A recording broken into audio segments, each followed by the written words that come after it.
पांचाळ महाराज आणि बोराडे महाराज आणि द्रुपद जाण देगा देवा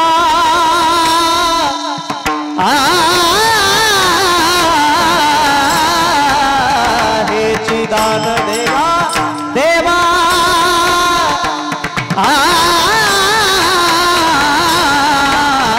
हेची दान देगा देवा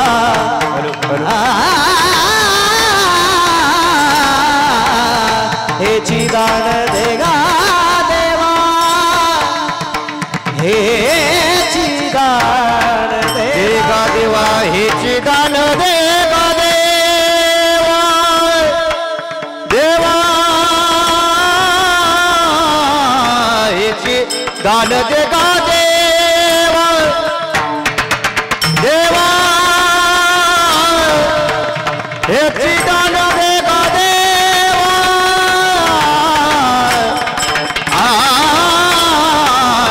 हेची दान देगा देवा देवा देवा तुझा विसरण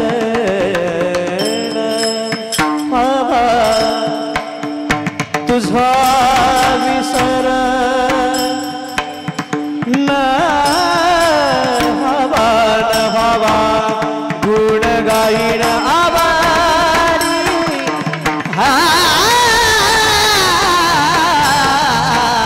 गुण गाईन आवडी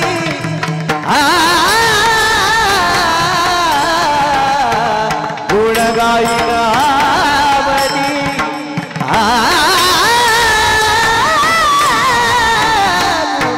गाईन आवडी गुण गाईन आवडी तुझा विसरण तुझा विसरण भावा गुण गाईन आवडी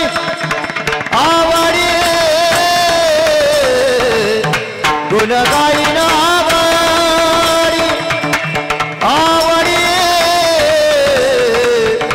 गुण गाईन आवडी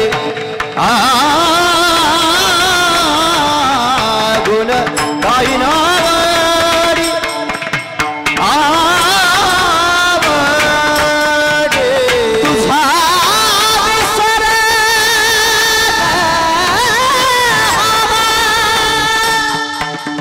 तुझा विसर न व्हावा तुझा विसर तुझा विसर न व्हावा तुझा विसर तुझा विसर न व्हावा तुझा विसर तुझा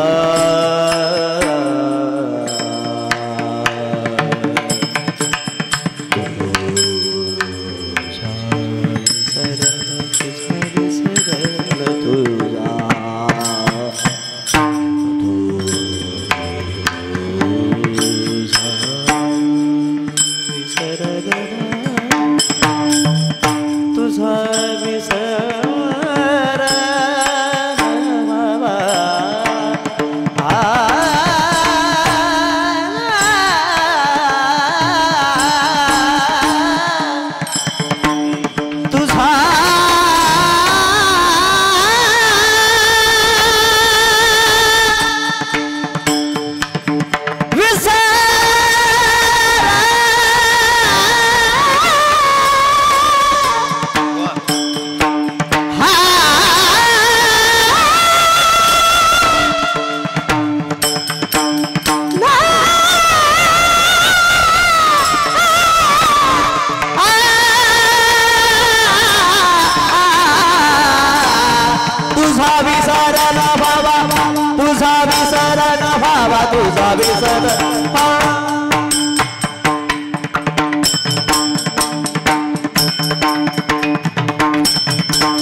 तुझा विसर व्हावा तुझा विसर व्हावा तुझा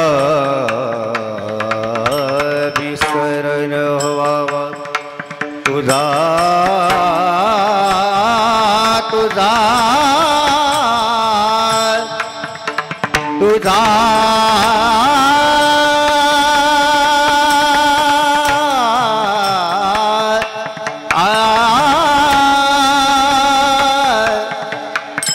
तुझा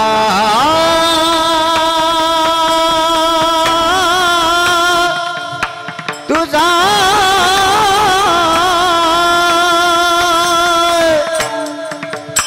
तुझा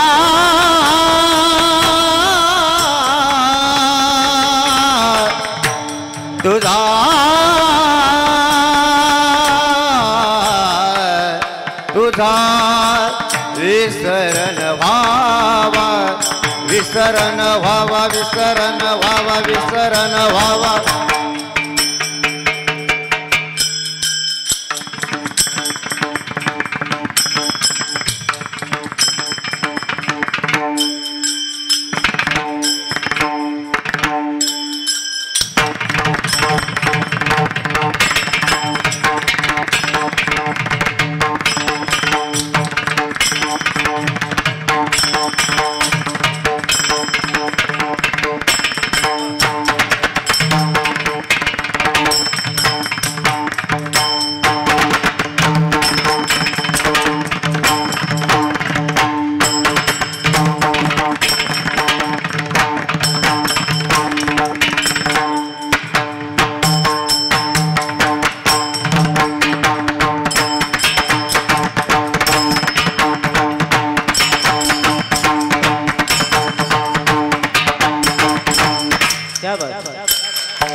तुझा विसरण व्हावा, गुण गायिना आवडी,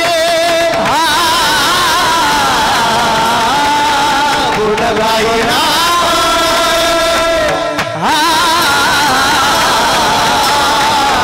गुण गायिना आवडी, गुण गायिना गुण गायिना गुण गायिना आवडी, गुण गायिना आवडी, गुण गायिना आवडी.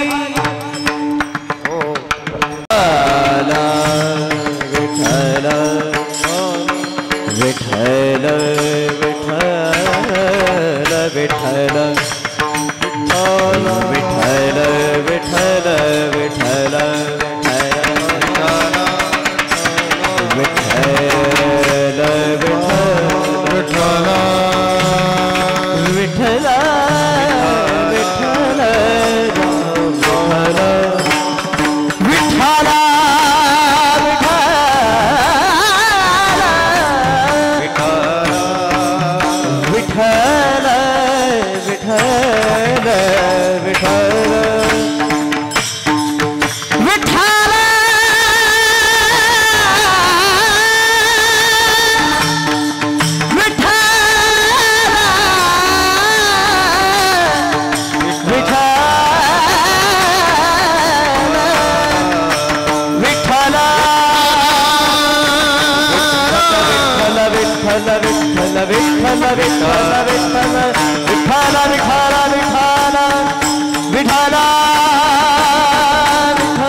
देवा तुझा विसर न व्हावा, गुण गायिना आवडी हेची माझी सर्व जोडी. नलगे मुक्ती आणि संपदा किंवा नलगे मुक्ती धन संपदा, संत संग देई सदा. गुण गायिना आवडी हेची माझी सर्व जोडी. तुका म्हणे गर्भवासी सुखे घालावे आम्हासी, गुण गायिना आवडी हेची माझी सर्व जोडी. समचरण सरोजम सांद नीलांबुदाभम, जगननेतपान मंडनं मंडनानां. तरुण तुलसीमालां कंधरं कंजनेत्रं, सदैधवलहासं विठ्ठलं चिंतयामि. पांडुरंगा करू प्रथम नमन, दुसरे चरण संताची. त्यांच्या कृपादाने कथेचा विस्तारू, बाबाजी सद्गुरुदास तुका. जयांचे केली स्मरण होय सकळ विद्यांचे अधिकरण. तेचे वंदू श्री चरण श्री गुरुचे, ते नमस्कारुनी आता. हे चिदान देगा देवा तुझा विसर न व्हावा, गुण गायिना आवडी हेची माझी सर्व जोडी. प्रस्तुत प्राप्त प्रसंगी प्राप्तस्थळी चिंतन रूपे सेवे करता निवडलेला अभंग. याचे यावत भूतलावर जन्माला आलेल्या जडजीवाचा उद्धार करण्याकरिता आपला देह अखंड झिजवणारे वितराग संपन्न पंचमेध निर्माते महाराष्ट्र भूषण देहू निवासी जगद्गुरु जगद्वंदनीय सकल कंठभूषी ज्ञानेश्वरी जगद्गुरु तुकोबाराय यांचा उत्कृष्ट असा चार चरणाचा भगवान पंढरीश परमात्म्याकडे मागणी करणारा अभंग सेवेकरता निवडलेला आहे. या अभंगावर यथामती यथावकाश जशी जमेल अशा प्रकारे थोडंसं मॉनिटर वाढवा. जशी जमेल अशा प्रकारे आपल्या नियोजित वेळेमध्ये सेवा करण्याचा प्रयत्न करूयात. सेवेपूर्वी परिहार द्यायचा तो म्हणजे असा पुण्यभूमी पावन क्षेत्र डिकसळ या आपल्या पुण्यभूमीमध्ये वैकुंठवासी संत रामचंद्र बाबा बोधले यांच्या 43व्या पुण्यतिथीच्या निमित्तानं हा भव्य दिव्य स्वरूपाचा कार्यक्रम या ठिकाणी आयोजित केलेला आहे. आणि त्या निमित्तानं ही कीर्तनाची सेवा माझ्यासारख्या छोट्याशा महाराजाकडं आलेली आहे. तुम्ही सर्वांनी एवढा विश्वास माझ्यावर टाकला, मी याच्यात भारावून गेलो बरं का.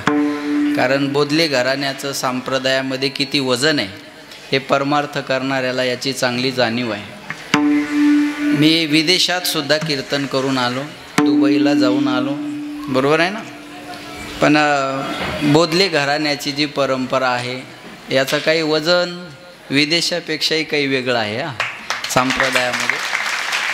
म्हणून मला अण्णांनी फोन केला, म्हटले महाराज असं असं कीर्तन तुम्हाला करायचं आहे, जमेल का तुम्हाला? अहो म्हटलं तुम्ही विनंती करायची नाही, तुम्ही आज्ञा करायची असते.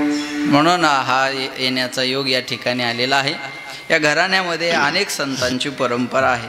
संत शिवाजी महाराज आहेत, संत मानकोजी महाराज आहेत. आमच्या जयवंत महाराजांच्या मुखातून आम्ही नेहमी मानकोजी महाराजाबद्दल ऐकत राहतो की एक पाटील दुसऱ्या पाटलाला भेटायला गेला की शिष्टाचार असा आहे त्या गावच्या पाटलानं बाहेर येऊन भेट घ्यायची, असा इतिहास मी मानकोजी महाराजाबद्दल ऐकलेला आहे. म्हणून ही खूप मोठी परंपरा आहे. आणि या परंपरेच्या या वारशामध्ये माझं काहीतरी भाग्य असावं, पुण्य असावं म्हणून आजची ही सेवा माझ्याकडे आलेली आहे. आणि ज्यांच्याकडं पाहून आम्ही कीर्तनं शिकलो किंवा असं व्हायचं आम्हाला असं आमच्या मनात होतं.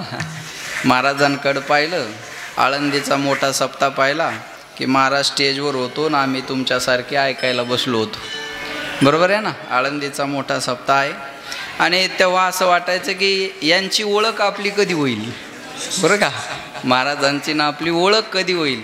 पण आज पांडुरंगाच्या कृपेनं ते पुढं बसलेले आहे, त्याच्यापेक्षा मोठं भाग्य कोणतं आमचं असावं आहे का नाही. महाराजांचं मी खूप ऐकलेलं आहे बरं का. मी तुमच्या मुंबईचं भाषण जाणीवपूर्वक ऐकलं आणि त्या भाषणात तुम्ही बोलत होते, मुख्यमंत्री देवेंद्र फडणवीस ऐकत होते आणि ते एवढी मंडळी असताना सुद्धा महाराजांना अजून बोला अशी विनंती करत होती बरं का. म्हणून महाराज आज या ठिकाणी उपस्थित आहेत. महाराजांच्या चरणी नतमस्तक होतो. या गादीचे उत्तराधिकारी आमचे अतिशय जिवलग मित्र हरिभक्तपरायण आमचे परमेश्वरजी महाराज या ठिकाणी उपस्थित आहेत. महाराजांनाही दंडवत. त्यानंतर आमचे हरिभक्तपरायण रामेश्वर महाराज आहेत. आदी करून सगळीच महाराज मंडळी माझ्याबरोबर आलेले माझे जिवलग मित्र भागवताचार्य अमोल महाराज पाटील, आम्ही सोबत शिकलो बाबा. आणि आज इथं कीर्तन आहे म्हणून महाराज म्हटले आपण दोघं सोबत जाऊ, म्हणून महाराजही आज आवर्जून उपस्थित आहेत. महाराजांनाही धन्यवाद देतो. उपस्थित सर्व गुणीजन महाराज मंडळी ज्यांच्याकडं आता मी चालता चालता मंदिरावर 1-2 मिनटं फक्त थांबलो.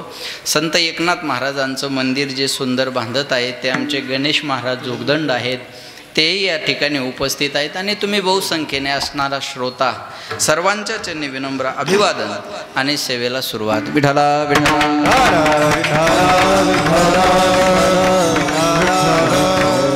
सेवेकरता निवडलेला अभंग तुकोबारायांचा आहे. जगद्गुरु तुकाराम महाराज अभंगामध्ये सांगतायत, सोपं आहे. हेची दान देगा देवा, देवा तुला मला द्यायचा असेल तर, बाहेरचा आवाज थोडा कमी करा. देवा तुला मला द्यायचा असेल तर हेच दान दे. हेची दान देगा देवा. काय दे? उत्तर पुढं आहे, तुझा विसर न व्हावा. जीवनामध्ये तुझा विसर मला पडला नाही पाहिजे, हे दान तू मला दे. आणि हे दान जर तू मला दिलंस तर मी काय करेल? गुण गाईन आवडी, आवडीने तुझ्या गुणाचं गुणानं वाद गाईल. हेची माझी सर्व जोडी. त्याच्यापेक्षा मला दुसरं काही जोडायचं नाही, मिळवायचं नाही, प्राप्त करायचं नाही. भगवंत म्हणले तुकोबाराय दुसरं काहीतरी मागा. मुक्ती मागा, धन मागा, संपदा मागा. म्हणजे न लगे मुक्ती धन संपदा किंवा न लगे मुक्ती आणि संपदा. बाबा आपला जो परमार्थ चाललेला आहे तो मुक्ती मिळवण्यासाठी चाललेला आहे. आणि महाराज म्हणतात आम्हाला मुक्ती नको. मग हे कसं काय? ज्या मुक्तीसाठी आपण रात्रंदिवस धडपड करतो ना, महाराज म्हणतात ती मुक्ती आमची नवरी झालेली आहे. तुका म्हणे मुक्ती परनिली नोवरी, आता दिवस चारी खेळी मेळी.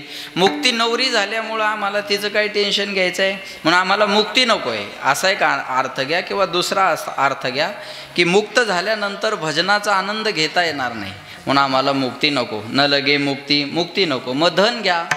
द्रव्याची या मागे कळी काळाचा लाग, म्हणून या संग खोटा त्याचा. पण अर्थाच्या मागे 15 अनर्थ सांगितलेले आहेत म्हणून महाराज म्हणतात आम्हाला धन सुद्धा नको. महाराजांना बरं का नाही कळलं, धन्यवाद. चला, महाराज म्हणले आम्हाला धन नको. महाराज मग धन नको, मग अजून संपदा घ्या. संपदा 16 नावडे मनाला, लागला टकळा पंढरीचा. द्यायचा असेल तर काय दे. संत संग देई सदा, सदा मला संताची संगत घडावी. भगवंत म्हणले तुकोबाराय ह्या सर्व गोष्टी जर तुम्हाला मिळवायच्या असतील तर तुम्हाला गर्भवासाचं दुःख सहन करावं लागेल. महाराज म्हणले तुका म्हणे गर्भवासी सुखे घालावे. जे पाठ आहे ते बोला. तुका म्हणे गर्भवासी सुखे घालावे आम्हास. सुखाने आम्हाला गर्भवासात घाल देवा. आता गर्भवास आणि सुखानं हे पटण्यासारखं आहे का? काय सांगू गर्भीची यातना, मज भोगिता नारायण. गर्भवासीचे दुःख गाढे कवना पुढे सांगावे किंवा मांडावे. महाराज म्हणले गर्भवासामध्ये का कमी दुःख आहे? कधी कधी गर्भवासातून सुटण्यासाठी विनंती करतात. एक वेळ करी या दुखावे गळे, एक वेळ करी या दुखावे गळे.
दुःखा वेगळे.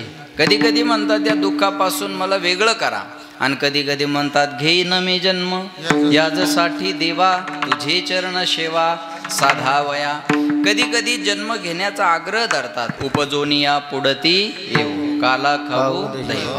कधी जन्म घेण्यासाठी आग्रह धरतात तर कधी गर्भवासातून सुटण्यासाठी विनंती करतात. तर ऐका, गर्भवासामध्ये दुःख आहे पण कुणाला? उदाहरण सांगतो तुम्हाला, लक्ष द्या. गर्भवासामध्ये दुःख आहे पण कुणाला? ज्याच्या मुखामध्ये नाम नाही त्याला. गर्भवासामध्ये दुःख नाही कुणाला? ज्याच्या मुखामध्ये नाम आहे त्याला. गर्भवासी दुःख नाही येता जाता, हृदय असता नाम तुझे. बोलत चला. पोहण नसताना विहिरीत उडी मारली तर माणूस काय होईल? बोला ना. अरे हो नाही काहीतरी म्हणा. पोहणं नसताना विहिरीत उडी मारली तर माणूस काय होईल? बुडून जाईल, मरून जाईल. ऐका, पोहणं नसताना विहिरीत उडी मारा, तुम्ही बुडणारही नाही आणि मरणारही नाही. हा माझा शब्द आहे तुम्हाला. मी ऑन कॅमेरा लाईव्ह बोलतोय, मला याची कल्पना आहे. तुम्ही पोहणं नसताना विहिरीत उडी मारा, तुम्ही मरणार नाही, बुडणार नाही. कसं काय शक्य आहे महाराज? हो शक्य आहे. पोहणं नसताना विहिरीत उडी मारा, तुम्ही मरणार नाही, बुडणार नाही, फक्त सांगड बांधून मारा. बरोबर आहे ना? आपण पोहणं शिकलो कशावर? सांगड बांधूनच ना. तसं महाराज म्हणले पोहणं नसू द्या ना, पण सांगड बांधून उडी मारा, तुम्ही मरणार नाही, बुडणार नाही.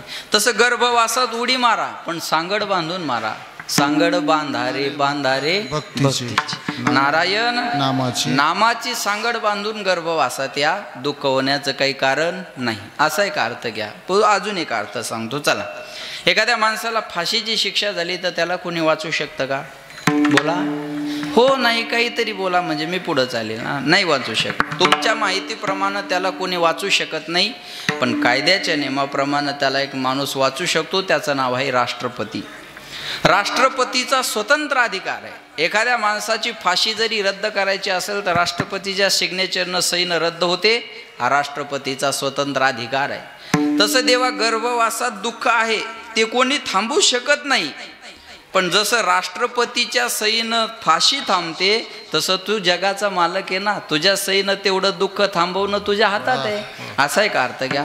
आणखी एक सांगतो तुम्हाला. आपण जर एखाद्याला मारून टाकलं तर आपल्याला कशाची शिक्षा होईल? बोला, नाही तर द्यावी लागेल. हां, आपल्याला कशाची शिक्षा होईल? फाशी. एखाद्याला मारून टाकलं हा काय गुन्हा आहे आणि आपल्याला फाशीची शिक्षा होईल. बोलत चला. आता फाशी देण्यासाठी मशीन असतं का? माणूस. मला सांगा, आपण एखाद्या माणसाला मारला तर आपल्याला फाशीची शिक्षा आहे. फाशी देणारा आठवड्याला माणसं मारतो, त्याला सरकारी पगार आहे. आता हे काही पुराणातलं नाही, ही रियालिटी आहे आजची. बरोबर आहे ना? कधी तुम्ही कल्पना केली नसेल याच्यावर, पण हे बरोबर आहे. आपण एखाद्याला मारलं तर फाशीची शिक्षा आहे ना. मग त्यानं का जनावर मारली? त्याला पगार सरकारी, राहायला घर सरकारी. बरं, पोलीस प्रोटेक्शनमध्ये माणसं मारतोय तो. लक्षात येते माझं बोलणं तुम्हाला? मग एका संविधानावर चालणाऱ्या देशात असा वेगळा न्याय का असावा? एक कलम माणूस मारण्याची आहे ना, फाशीची शिक्षा आहे ना, तर मग एका संविधानावर चालणाऱ्या देशात असा वेगळा न्याय का असावा? तर ऐका, माझं बोलणं लक्षपूर्वक ऐका. आपण माणूस मारला, फार लक्ष देऊन ऐका. आपण माणूस मारला सरकारच्या इच्छेविरोधात आणि त्यानं माणूस मारला सरकारची आज्ञा म्हणून. तसं आम्ही गर्भवासात आलो सरकारच्या आज्ञेवरून, म्हणून आम्हाला पगार मिळायला पाहिजे. आणि आपण गर्भवासात आलो कर्माचं भोगण्यासाठी, म्हणून सजा आहे. तुझ्या आज्ञेवरून जर जात असेल देवा तर त्याची पगार मिळायला पाहिजे, म्हणून सुखाने आम्हाला गर्भवासात घाल. असा एक अर्थ घ्या. किंवा अजून एक अर्थ सांगतो तुम्हाला. माया हो, बोला, चोरी होणं चांगलं का वाईट? महिला मंडळ बोलता येतं ना तुम्हाला? मग बोला. नवऱ्याला जेवढं जोरात बोलता तेवढं तर जोरात बोला. त्याचा तर आवाज एका मिनिटात दाबते म्हणा. इथं कशी बोलू? तशीच बोल माया. आता चोरी होणं चांगलं का वाईट? वाईट. आता चोरी चांगली कशी असते मी तुमच्या समोर आणून देतो. एका चोरानं एका घरून चोरी केली, तिथून त्याला 10,000 रुपये मिळाले. पहिलं घर फोडलं, 10,000 रुपये मिळाले. 10,000 त्याचं समाधान झालं नाही म्हणून त्यानं दुसरं घर फोडलं. दुसऱ्या घरून त्याला 5,000 रुपये मिळाले. बोलायचा, मला ते बोललेलं जमेल. पहिल्या घरून किती मिळाले? 10 आणि दुसऱ्या घरून 5. पण ते दुसरं घर फोडताना त्या घरातल्या माणसाला जाग आली आणि या चोराला कळलं कोणीतरी जागं झालं. जेवढ्या लवकर पळता येईल तेवढ्या लवकर ते पळून गेलं. ऐका, आता हा माणूस उठला, पाहतो तर काय रात्रीच 5,000 रुपये कपाटात मोजून ठेवले होते. चोरानं कपाट तोडलं, चोर घेऊन गेला, रडत बसला. आता काय करावं? तेवढ्यात एका गाठोड्याकडं लक्ष गेलं. कशाचं गाठोडं आहे म्हणून पाहावं. झालं असं होतं, चोरानं मागच्या घरून आणलेलं 10,000चं गाठोडं गडबडीत तिथं विसरलं आणि 5 घेऊन निघून गेला. आता चोरी होणं चांगलं का वाईट? हां, अहो तुम्ही वाईट म्हणले ना अगोदर. गेले किती? 1,000? 5. आणि मिळाले किती? मग फायदा कितीचा? 5. रोज होऊ द्या ना. एका चोरी मागे जर 5,000चा फायदा असेल तर चोरी चांगली आहे. तसं ऐका, मानलंच तर परमेश्वर बाबा मानलंच तर गर्भवासाचं दुःख किती दिवसाचं? 9 महिने 9 दिवसाचं. पण 9 महिने 9 दिवसाचं दुःख संपल्यानंतर जो जन्म घेऊन तुझं भजन करायला आयुष्यभर मिळणार आहे, तो फायदा किती मोठा आहे. भय नाही जन्म घेता, भय नाही जन्म घेता, मोक्ष सुखानुलाता, गर्भाशया तुका म्हणे सत्ता, तुका म्हणे सत्ता, करून कट सेवेची, करून कट सेवेची, करून कट सेवेची, करून कट सेवेची.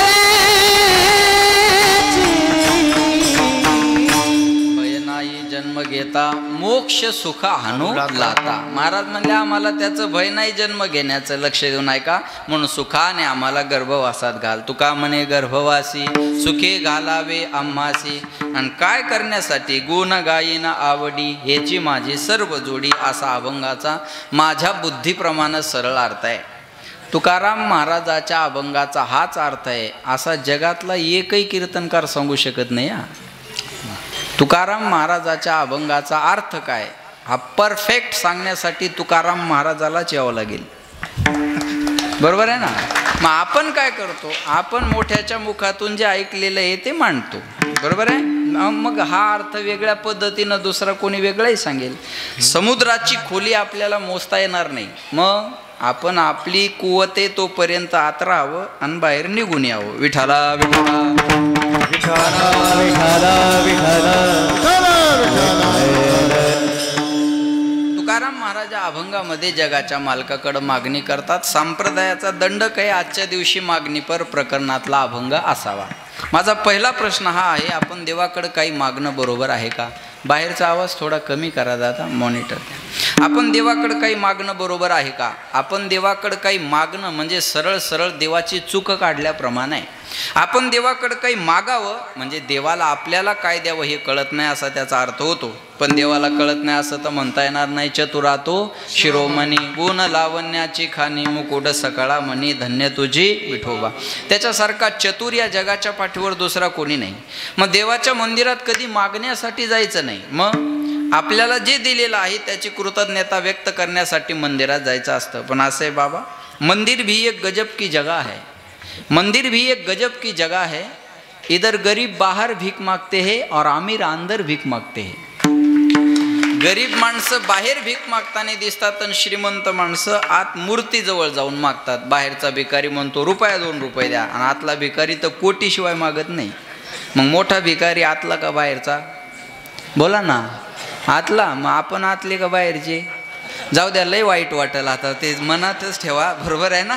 महाराज म्हणले देवाच्या मंदिरात कधी मागण्यासाठी जायचं नाही. जे दिलेलं आहे त्याची कृतज्ञता व्यक्त करण्यासाठी मंदिरात जायचं असतं. जेने हा जीव दिला दान तयाचे करीन चिंतन जग जीवन नारायण गायेल गुण तयाचे. महाराज म्हणले एवढा सुंदर नरदेह त्यानं आपल्याला दिला, याची कृतज्ञता व्यक्त करण्यासाठी मंदिरात जायचं असतं. बरं, मागायच्या अगोदर समर्पण करावं लागत असतं. वस्तू समर्पण, तत्व समर्पण, क्रिया समर्पण. पत्रम पुष्पम फलम तोयम योमे भक्त्या प्रयश्यती तदहम भक्ती प्रभूत अश्नामी प्रयतात्मना. पत्र पुष्प फल तोय जे काय असेल ते भगवंताला समर्पण करत असताना अंतकरणातला भाव चांगला पाहिजे. समर्पणाशिवाय अधिकार मिळत नाही. मी गाडीत येता येता बाबा छान वाचलं, फार मार्मिक आहे. जीवनाचं समर्पण जर चुकलं तर जीवनाचं सरपण व्हायला वेळ लागत नाही. फार गोड वाक्य आहे. जीवनाचं समर्पण चुकलं तर जीवनाचं सरपण व्हायला वेळ लागत नाही. म्हणून समर्पण करत असताना फार विचार करून करत जा बरं का, फार विचार करून. मग महाराज म्हणले देह समर्पिजे देवा, भार काहीच न घ्यावा, होईल आगवा तुका म्हणे आनंदे. आमचा देह तुला अर्पण आहे, आमची वाणी तुला अर्पण आहे, आमचा प्राण तुला अर्पण आहे, आमचं सर्वस्व तुला अर्पण आहे. समर्पणाशिवाय मागण्याचा अधिकार मिळत नाही. ज्यानं महिनाभर काम केलं त्याला महिन्याची पगार मागण्याचा काय आहे? बोला, अधिकार आहे. ज्यानं दिवसभर शेतात काम केलं त्याला दिवसाचा रोजगार मागण्याचा काय आहे? अधिकार आहे. मतदानाच्या अगोदरच्या दिवशी उमेदवाराला पैसे मागणं मतदारांचा काय आहे? अधिकार. धन्यवाद. इथून देशाच्या विकासाला सुरुवात आहे. एकट्या सरपंचाला मोदीला नाव ठेवून फायदा नाही महाराज. एकट्या सरपंचाला मोदीला नाव ठेवून फायदा आहे का? मतदान आहे ना, ते समर्पण करावं लागेल ना. मतदानाचं समर्पण करावं लागेल, त्याच्या मोबदल्यात तुम्हाला चांगला नेता मिळेल. बरोबर आहे. समर्पणच नाही ना. मी विधानसभेला मतदान करायला गेलो, माझ्या समोर एक त्या EVM मशीनजवळ उभा राहील. बराच वेळ उभं राहिला. त्याला म्हणलो किती वेळ उभं राहता, करा ना मतदान. तो म्हणे करायचंय हो, पण रात्री कुणी पाजली त्याचं नावच आठवना म्हणे. इथून देशाच्या विकासाला सुरुवात आहे. आपण एखाद्याच्या कपाळाला गंध बघावा, आपल्याला वाटतं सज्जन माणूस, आपण त्याच्या बायकोला म्हणावं बाई तुम्ही भाग्यवान आहात. का बाबा? तुमचे मालक बघा ना किती सुंदर गंध लावतात. ती बाई म्हणते महाराज तुम्ही त्यांच्या गंधावर जाऊच नका. ते रोज कीर्तनाला गेले की नवीन चप्पलचा जोड घरी घेऊन येतात. तुम्ही त्यांच्या गंधाकडे काय बघता? त्यांनी शेजाऱ्याच्या संडासमध्ये उभं राहून फोटो काढला आणि सरकारचे 12,000 रुपये उचलून घरी आणले. तुम्ही त्यांच्या गंधाकडे काय बघता? लक्ष देऊन ऐका. समर्पण पाहिजे ना. माणसाचा स्वभाव कसा आहे माहिती आहे का? हा देश बदलावा असं इथं बसलेल्या प्रत्येकाला वाटतं. देश बदलला पाहिजे. संप्रदायात बी हेच आहे. संप्रदायात बदल घडला पाहिजे. आता हा देश बदलावा असं प्रत्येकाला वाटतं, पण मी बदलावा असं कुणालाच वाटत नाही. जेव्हा मी बदलावा असं वाटेल तेव्हा देश बदललेला दिसेल आपल्याला. पण हे वाटत नाही. देशाने मला काय दिलं हे सातत्याने बोलल्यापेक्षा मी देशासाठी काय केलं हे सांगण्यासाठी आहे आपल्याजवळ. या गावाने मला काय दिलं हे म्हणण्याच्या अगोदर मी गावासाठी काय केलं हे आहे आपल्याजवळ. या समाजाने माझ्यासाठी काय केलं हे म्हणण्याच्या अगोदर मी समाजासाठी काय केलं हे म्हणण्यासाठी आहे आपल्याजवळ. काहीतरी लागेल ना आपल्याजवळ. समर्पण लागेल ना. समर्पणाशिवाय अधिकार मिळत नाही महाराज. साधू संतांच्या जीवनात सर्वस्वाचं समर्पण आहे. मागणं काहीच नाही. आपल्या जीवनात भक्ती ज्याची थोडी, पूर्ण विषयाची गोडी. आपल्या जीवनात भक्ती थोडी आहे आणि मागणं सर्वस्वाचं आहे. साधू संतांच्या जीवनात समर्पण सर्वस्वाचं आहे आणि मागणं काही नाही. म्हणून मागण्याची आस पाहे मुखाकडे, चिंतिल्या रोकडे मनोरथ. महाराजांना मागावं ही देवाची अपेक्षा राहायची. पण महाराज म्हणले वडिलाची रे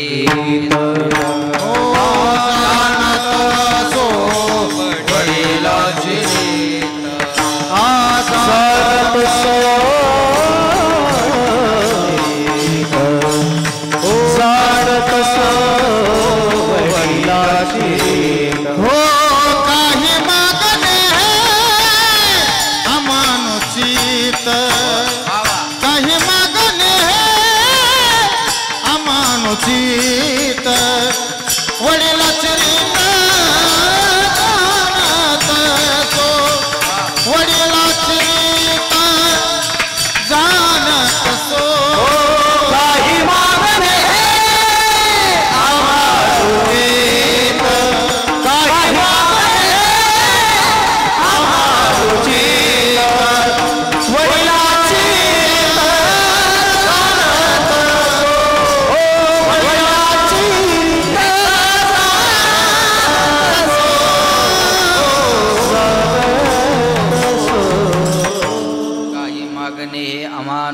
थोडं मॉनिटर वाढवा हे उचित आहे मागणं.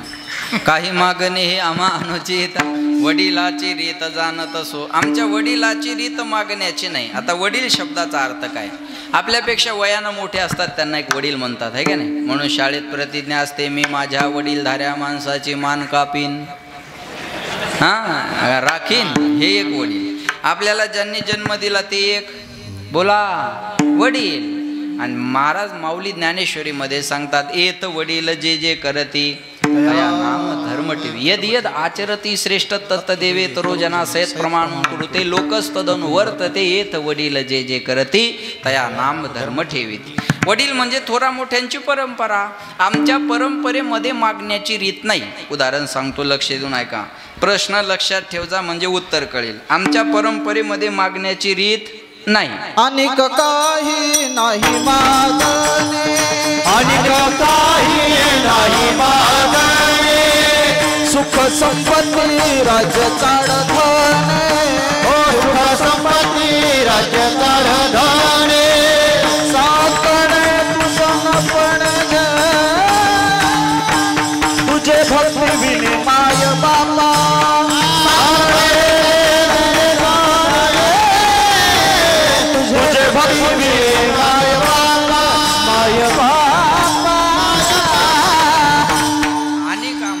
दुसरं काय मागायचं नाही. सुख नको, संपत्ती नको, धन नको. मागितलं तर तुझ्या भक्तीबद्दल काहीतरी मागू. बरोबर आहे. मागं नेते तुझं मागू देह भाव तुझं सांगू. महाराज म्हणतात मागायचं असेल तर तुझ्या भक्तीबद्दल, बाकी आम्हाला मागायचं तर नाही. आमच्या वडिलाची परंपरा मागण्याची नाही. उदाहरण सांगतो, लक्ष देऊन ऐका. हिरण्यकश्यपूने प्रल्हादाला विचारलं, प्रल्हाद तुझ्या देवाचं भजन करतो, तुझा देव कुठे आहे? बरोबर आहे, तुझा देव कुठे आहे? प्रल्हादानं सांगितलं, बाबा माझा देव कुठे आहे हे विचारू नका, माझा देव नाही अशी एखादी मला जागा सांगा. विठ्ठल जळी स्थळी भराला रीता ठाव नाही उरला, आजम्या दृष्टीने पाहिला विठ्ठलची विठ्ठल पाशाने सकळ आहे वनमाळी आहे वनमाळी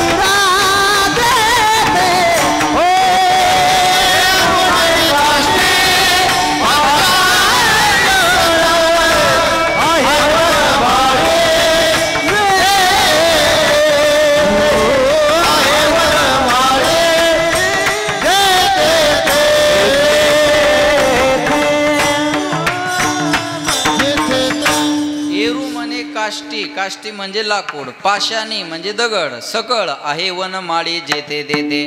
देव नाही अशी जागा नाही. कोई कहता है भगवान नजर नहीं आता है, कोई कहता है भगवान नजर नहीं आता है. जब कोई नजर नहीं आता है तो भगवान ही नजर आता है.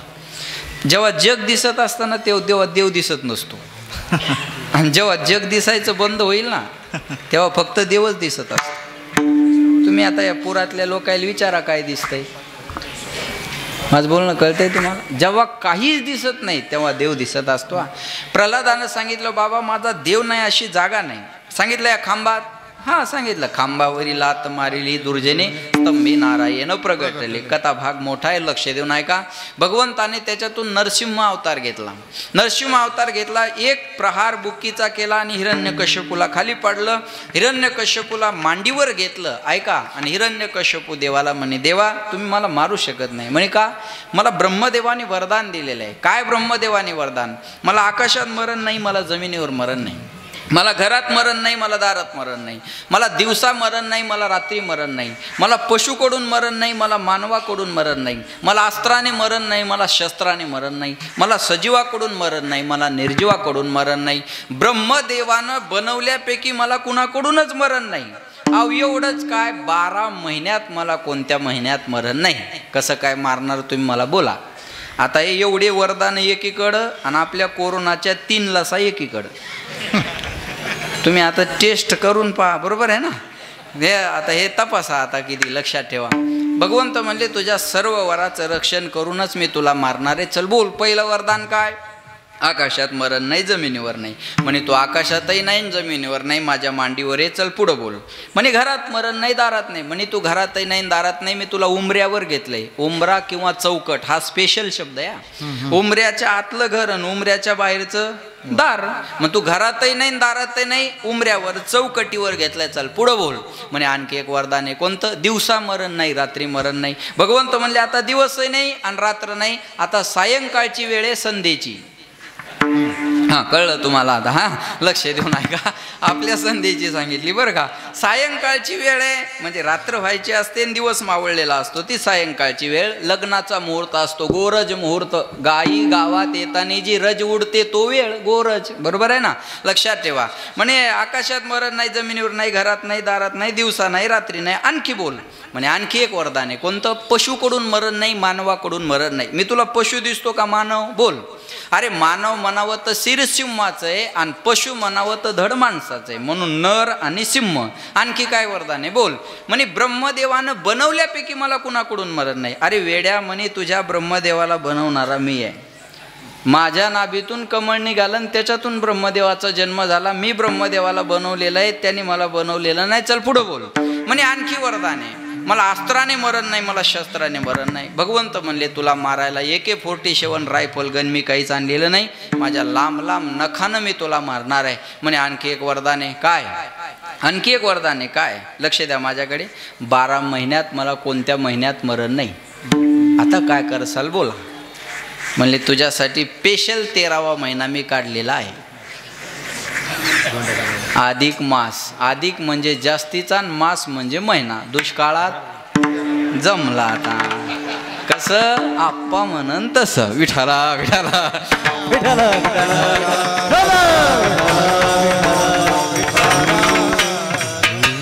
भगवंतानं सर्व वराचं रक्षण केलं आणि हिरण्यकश्यपूचा वध केला. लक्ष द्या माझ्याकडे. आणि मग भगवंताचा राग शांत होत नव्हता. मग भगवंताचा राग शांत होईना. बऱ्याचशांनी प्रयत्न केले. कथा भाग मोठा आहे, ऐका. लक्ष्मीनं सुद्धा प्रयत्न केले भगवंताचा राग शांत व्हावा. कारण असं आहे ना, माणसाला किती जरी राग आला तर बायको पुढं. हां बरं आहे, खरं बोलता चांगली गोष्ट आहे. हां लक्षात ठेवा. पण भगवंतानं लक्ष्मीला सुद्धा काही जुमानलं नाही. मग बाकीचे म्हणले अरे पण वेडी माणसं आहे. देवाचा राग जर आपल्याला शांत करायचा असेल तर याला त्याला कशाला पाठवता. ज्याच्यासाठी देव आला त्याला पाठवू ना. मग प्रल्हादाला पाठवलं आणि भगवंतानं प्रल्हादाला मांडीवर घेतलं. फार लक्ष देऊन ऐका. प्रल्हादाला मांडीवर घेतलं. आपल्या जिभेने देवानं प्रल्हादाला चाटायला सुरुवात केली. प्रल्हादाचे कुरवाळलं, लाड केले आणि प्रल्हादाला सांगितलं, प्रल्हाद किती त्रास सहन केला रे माझ्या भक्तीसाठी. प्रल्हादानं सांगितलं, देवा तुमची भक्ती करायची असेल तर भक्ती तो कठीण सुळावरील निवड येतो बळी विरळा. महाराज म्हणले ते काही सोपी गोष्ट आहे का. शहाणा तो धनी घेता असे किंवा घेतो येते. बरोबर. हरिबुद्धी जपे तो नर दुर्लभ वाचेशी सुलभ रामकृष्ण. एवढी सोपी गोष्ट थोडी आहे ती. देव बाजारचा भाजीपाला नाही. भगवंत म्हणले, प्रल्हाद मी तुझ्या भक्तीवर प्रसन्न आहे. काय मागायचं तुला मागून घे. फार जाणकार लोकांना कळेला. प्रल्हादानं सांगितलं, देवा एक बोलू तुम्हाला. म्हणे बोल ना. तुमच्यासारख्या मोठ्या माणसाला, आमच्यासारख्या एखाद्या भक्ताला कशाचं तरी आमिष दाखवून नरकात ढकलणं शोभत नाही. तुम्ही देव आहात देवा. आणि देवानं असं कशाचं तरी आमिष दाखवायचं आणि भक्ताला नरकात ढकलायचं हे शोभत नाही देवा तुम्हाला. भगवंत म्हणले, प्रल्हाद अरे माझी इच्छा आहे म्हणून काहीतरी माग. प्रल्हादानं सांगितलं, देवा पण मला नको आहे ना. मागणे ते सारे ऐसे करी देवा. मागणे ते सारे ऐसे करी देवा. मागणे ते सारे ऐसे करी देवा. मागणे ते सारे ऐसे करी देवा. नाही तरी सेवा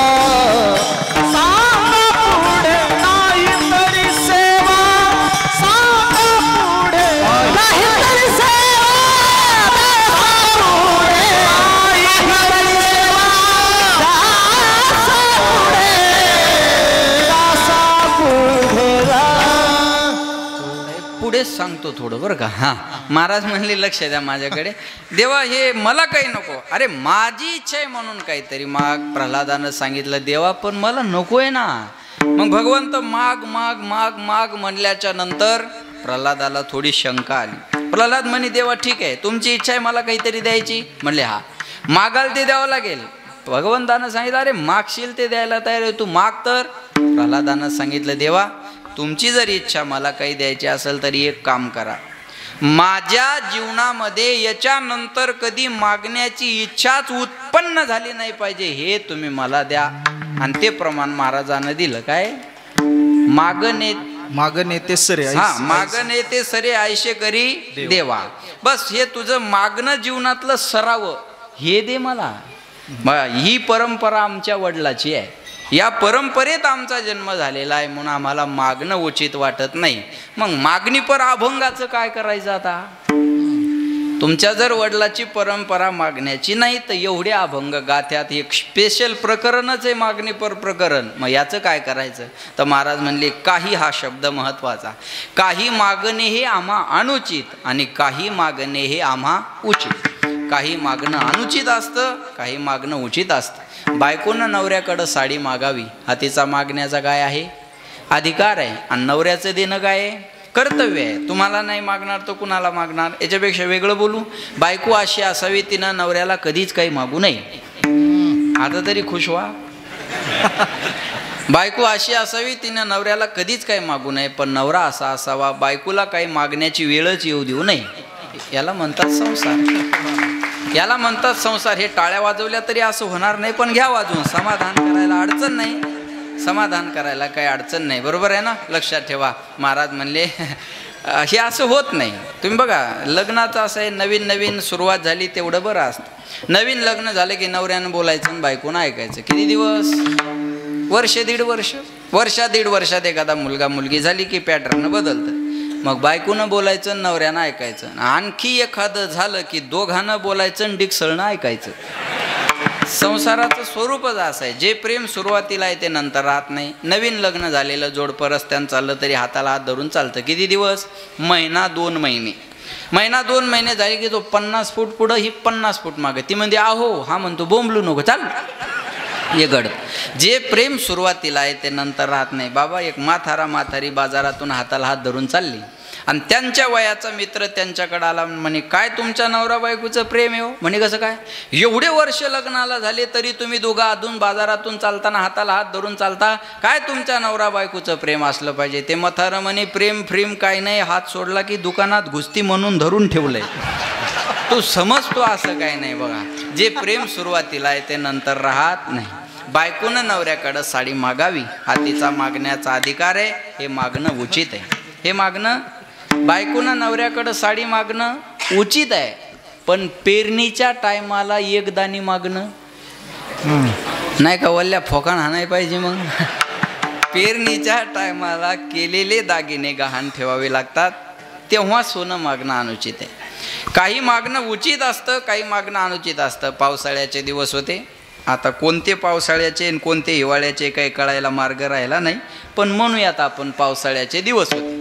पावसाळ्याचे दिवस आणि एक बाई स्टेशनरीच्या दुकानावर गेली आणि त्या दुकानदाराला म्हणे दादा छत्री आहे का? दुकानदार म्हणे आहे ना ताई. म्हणे केवढ्याची आहे? दुकानदार म्हणे 100 रुपयाची. ती बाई म्हणे 100 रुपयाची.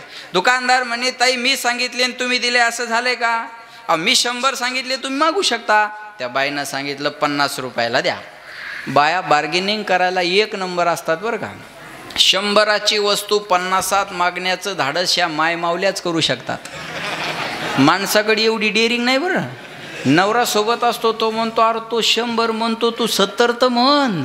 ती म्हणते तुम्ही मुके मरा, तुम्ही अशानंच घर मातीत घातलं, तुम्ही शांत राहा, मी घेऊन दाखवते. आता बघा ते लांब जाऊन उभं राहत म्हणतं हे पाय तू सौदा झाला की मला पैसे द्यायला बोलव, मला काय तू ऐका वाटना बाई. ते लांब जाऊन भाव करावं बायानेच. 100ची वस्तू 50त मागण्याचं धाडशा माय मावल्याच करू शकतात. बाबा बरं झालं तारका घ्यायला बाया नाहीत.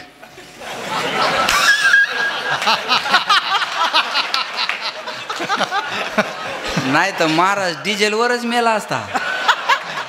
त्याला जेवून खाऊन 500 उरले असते. बा जेवून खाऊन लय काटकसर चालली असते ना. ते महाराज म्हणले असते ताई मला लांब यायला. बाबा येतानी तर उतारच आहे बरं, तुम्हाला तेल तरी लागणार आहे का? काहून असे करायले तुम्ही? बरोबर आहे का नाही?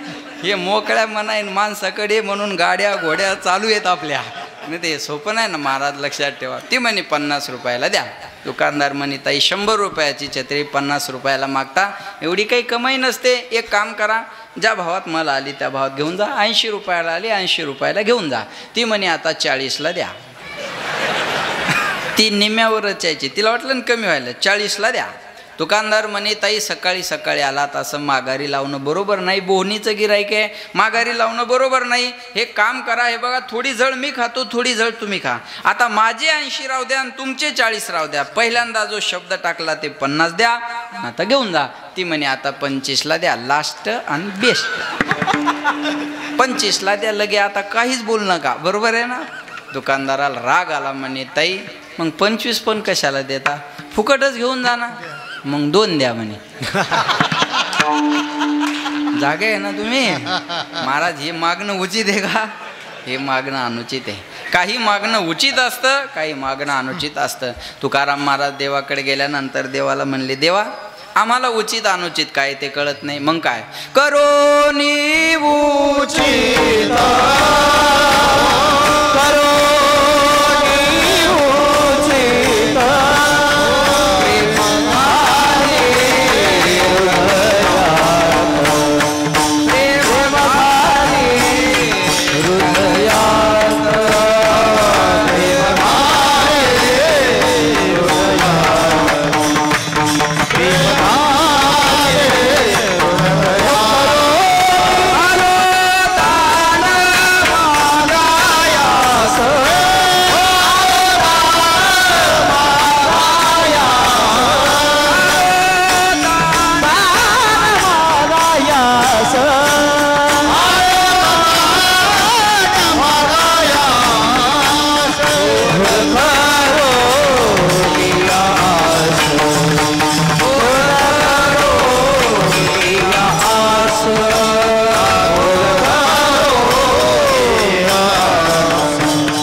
करायची नाही. आलो दान मागायास थोर करो नियास.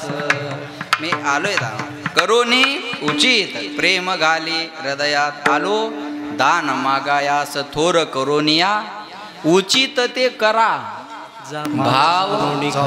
बस आम्हाला उचित अनुचित कळत नाही, पण तू देव आहे ना, उचित ते करा भाव जाणून. आमच्या अंतकरणातला भाव जाण आणि जे आमच्यासाठी उचित असेल ते कर. मग आता आमच्या अंतकरणात भाव बी नाही, याच्यापेक्षा सूट पुन्हा. आमच्या अंतकरणात भाव नाही. असो नसो भाव आलो तुझी आठाया, तुझी आठाया. कृपा दृष्टी पाहे, कृपा दृष्टी पाहे मजकड पंढरी राया. आमच्या अंतकरणात भाव बी नाही, पण तुझ्या पंढरपुरात आलोय ना. असो नसो भाव आलो तुझी आठाया, कृपा दृष्टी पाहे मजकड पंढरी राया. तुझे दास्य करू आणि का मागो खावाया. दिग्ग झाले जिने माझे पंढरी.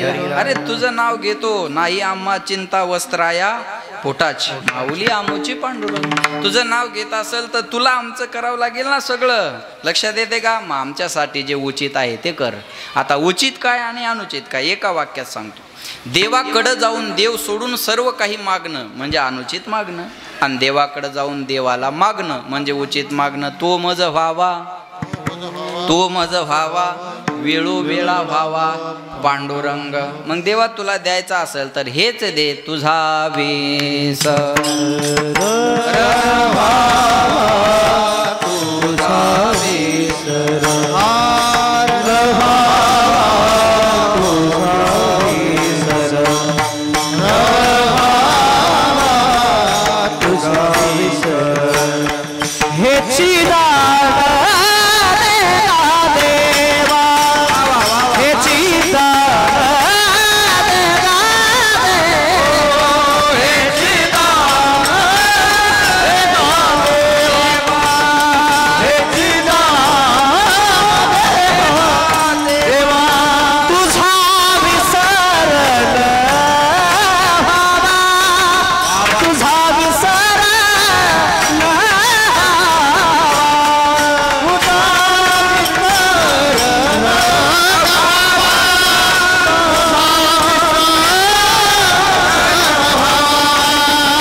महाराज म्हणले काय गोड आवाज आहे हो तुमचा. एक गॉड गिफ्ट असतं बरं का. तुम्हाला गळा आहे, काहीला नरडा असतं, बरोबर आहे ना. महाराज म्हणले आणि ही देण ईश्वरी देण असते. हे बघा काही काही माणसं फार शिकलेले नाही, पण कितीतरी शिकलेले त्यांच्या हाताखाली कामाला असतात. सेन्स एक ही भगवंताकडे देण असते, ती एखाद्या माणसाला देतो देव बरं का. जसं जाग्यावर यमक जुळवणं इथं हा सगळ्यांना नसतं जमत आहे. हा लक्षात ठेवा. अहो काहीच आयुष्यभर काही जुळत नाही. माझं बोलणं कळतंय का तुम्हाला? जमत नाही ते. ती ईश्वरी देण असते. हा टायमिंग असते ते एकदम सुंदर. ती भगवंताची देण आहे महाराज म्हणले. आणि एवढा गोड आवाज जर त्यानं दिला असेल तर आपण भजनाचा कधीच कंटाळा करू नये. हे म्हातारे बाबा असे करत होते तुम्हाला आत्ता. या वयातली माणसं जर तुम्हाला आशीर्वाद देत असतील तर याच्यापेक्षा अजून भगवंताची कोणती कृपा पाहिजे. महाराज हे सगळ्यांना नाही मिळत. वा बस देवाला हेच मागा. हेची दान देगा देवा. देवाला म्हणा हेची दान देगा देवा, तुझा विसर न व्हावा. आपण देवाकडे काय मागू? हेची दान देगा देवा. शेजाऱ्याला रोग व्हावा, त्यात त्याचा काटा निघावा आणि त्याचा बंगला माझा व्हावा. प्रभू रामचंद्र भगवान की जय. असं ना आपण देवाकडे गेलो हेच मागू. देवा माझं चांगलं नाही झालं तर चालेल, पण शेजाऱ्याचं चांगलं होता कामा नाही. एक वाक्य बोलतो फार महत्वाचं आहे. स्वतःच्या दुःखानं माणसं कमी दुःखी आहेत, दुसऱ्याचं सुख पाहून दुःखी होणारे माणसं जास्त आहेत. फार अवघड आहे महाराज. दुसऱ्याच्या सुखानं आमच्या गावात एक निवडणुकीला उभं राहिलं. त्याला म्हणलं तू काय निवडून येणार आहे व्हय? आपल्याला माहिती आहे म्हणे आपण येत नसतो. का आत्मविश्वास आहे त्याला बघ. अरे म्हणलं तुला माहिती आहे तू येत नाही मग उभा काय राहिला? म्हणे मायामुळे ते पडतंय नाही. मग झाले या दुर्योधनाच्या अवलादी पा. माझं चांगलं नाही झालं पाहिजे आणि शेजाऱ्याचं चांगलं नाही झालं पाहिजे. हे काय फायदा आहे? एक बोलेल मी तुम्हाला. ज्याला दुसऱ्याच्या सुखात दुःख मिळतं ना, परमेश्वर बाबा मला छान वातावरण आहे, मला सुस्त आहे, ऐका. ज्याला दुसऱ्याच्या सुखात दुःख मिळते ना, त्याला जीवनात वेगळं दुःख शोधायची गरज नाही. आणि ज्याला दुसऱ्याच्या सुखात सुख मिळते ना, त्याला जीवनात वेगळं सुख शोधायची गरज नाही. महात्मा म्हणजे काय आणि जीव म्हणजे काय? ज्याला दुसऱ्याच्या सुखात आनंद होतो तो महात्मा, आणि ज्याला दुसऱ्याच्या सुखात दुःख वाटतं तो जीव. महाराज म्हणले लक्ष देऊ नाही का, दुसऱ्याच्या सुखात सुख वाटलं पाहिजे. एखाद्यानं चांगला बंगला बांधला, आपल्याला वास्तुशांतीला बोलवलं. आपलं काम काय? छान बांधलं हो तुम्ही घर, आज तुमचं झालं उद्या आमचं होईल, कौतुक करा. पाहिजे माणसाला घर, अन्न वस्त्र निवारा मोबाईल आणि चार्जर, ह्या गोष्टी मूलभूत गरजा आहे. बरोबर आहे ना? महाराज म्हणले या गोष्टी माणसाला पाहिजे ना. आता बरोबर आहे का नाही? घर पाहिजे माणसाला. तुम्ही घर बांधलं चांगलं झालं. कौतुक करा, जेवण करा, निघून जा. कौतुकही करत नाही जेवणही करत नाही, तिथं जाऊन शानपणा करतं. पिऊपीत जमली नाही, फरशीच बरोबर नाही, कलरच काऊन दिला नाही, फर्निचरच काऊन केलं नाही. तुझ्या संडासच्या दरवाजाला बादली लावावं लागते. तू तेवढी कडीची व्यवस्था करून घे. याच्या फर्निचरचा आपण पाहून घेऊ. पुन्हा एखाद्यानं चांगली 4 व्हीलर गाडी गावात आणली, आपल्याला पेढे खायला बोलवलं. आपलं काम काय? पेढा खायचा. आणि काय म्हणायचं? छान घेतली हो तुम्ही गाडी. अहो आज तुम्ही गाडी घेतली तरी आम्हाला वाटतं आम्ही घेतली. आमच्या शेजाऱ्याकडे गाडी आली म्हणजे आमच्याकडेच आली. अहो एखाद्या दिवशी आजारी पडलो तर तुमच्या गाडीत जरी हॉस्पिटलला नेलं तरी बाद झाला आम्हाला. पाहिजे माणसाकडे गाडी. कौतुक करा, पेढा खा, निघून जा. त्यानं त्याच्या हिमतीवर घेतली ना.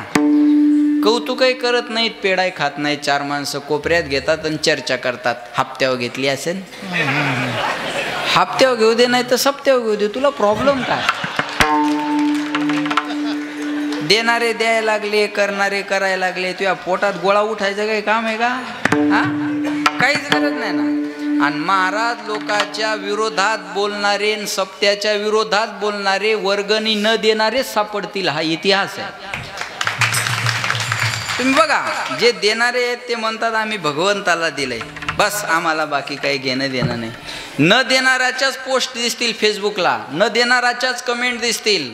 एक मला म्हणे महाराज दिसता. म्हणलं तुला का पोत्राच दिसायलो? मग महाराजच आहे ना. महाराज लोकांना काय करायचे म्हणे? इस्त्रीचे कपडे. म्हणलं आण तुझ्या घरातले गोदडेन बांध माझ्या अंगाला. आता कपडे बी महाराजांना चांगले घालणं ही धारणा आहे लोकांची. आमचा ड्रायव्हर एकदा गाडीत हवा भरत होता. त्या हा भरणार म्हणे कोणाची गाडी आहे? ड्रायव्हर म्हणे महाराजाची आहे. हा भरणार म्हणे महाराजाजवळ तर इनोवा होती, फॉर्च्युनर केव्हा घेतली? ड्रायव्हर म्हणे ती इकली, आता ही नवीन घेतली. त्याला काय म्हणे लोकांच्या मुंड्या मुरगाळायच्या गाड्या घ्यायच्या.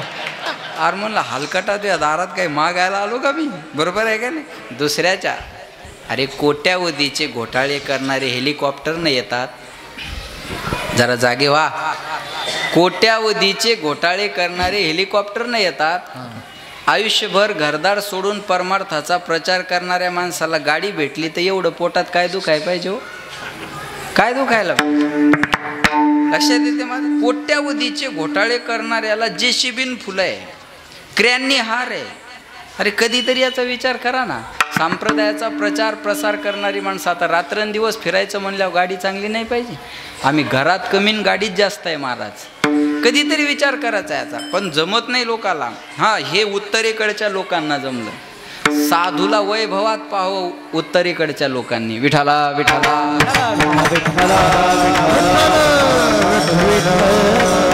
दुसऱ्याच्या सुखामध्ये मध्ये ज्याला सुख होतं तो साधू. तुका मन सुखे पराबिया सुखे अमृत हे मुखे अमृत हे मुखे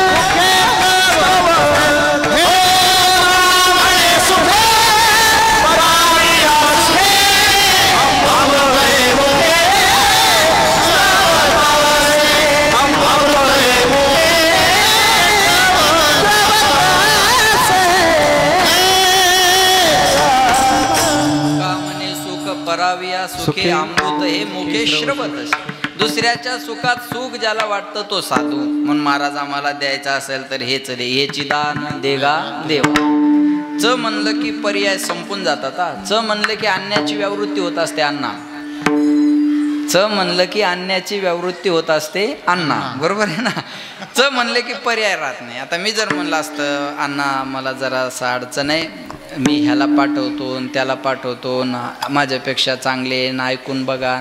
ते म्हणले असते महाराज तुम्ही आम्हाला काहीच सांगू नका, तुम्ही आलंच पाहिजे. इथं तर तसं कोणी म्हणणारच नाही, पण उदाहरण नाही, तुम्ही आलंच पाहिजे. च म्हणले की पर्याय संपले. च म्हणले की अन्याची व्यावृत्ती होत असते.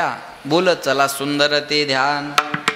बोला उभे विटेवरी करकटेवरी तुळशी हार गळा आवडे निरंतर हे चिद्या. हेच तुझे अनेक ध्यान आहेत, ते आमच्या ध्यानात बी नाही आहेत. कळलं माझं बोलून? तुझे अनेक ध्यान आहेत, अनेक रूप आहेत, त्याचा आम्हाला घेणं देणं नाही. आवडे निरंतर हे चिद्या. च म्हणले की अन्याची व्यावृत्ती होत असते. एक आईचे 3 पोरं रडायला लागली. आई बाहेरून आली, मोठ्याला म्हणे काय झालं तुला रडायला? तो म्हणे 10 रुपये पाहिजे. देते 10 रुपये, रड नको. छोट्याला म्हणे तुला काय झालं रडायला? तो म्हणे बिस्किटचा पुडा पाहिजे. देते बिस्किटचा पुडा, रडू नको. त्याच्यापेक्षा छोटा असतो त्याला रागवत नाही. तुला काय झालं रे राजा रडायला? तुला 10 रुपये देऊ का? आई स्वतःहून म्हणते. तुला 10 रुपये देऊ का? तो म्हणतो नको. तुला बिस्किटचा पुडा देऊ का? तो म्हणतो नको. तुला खेळायला देऊ का? तो म्हणतो नको.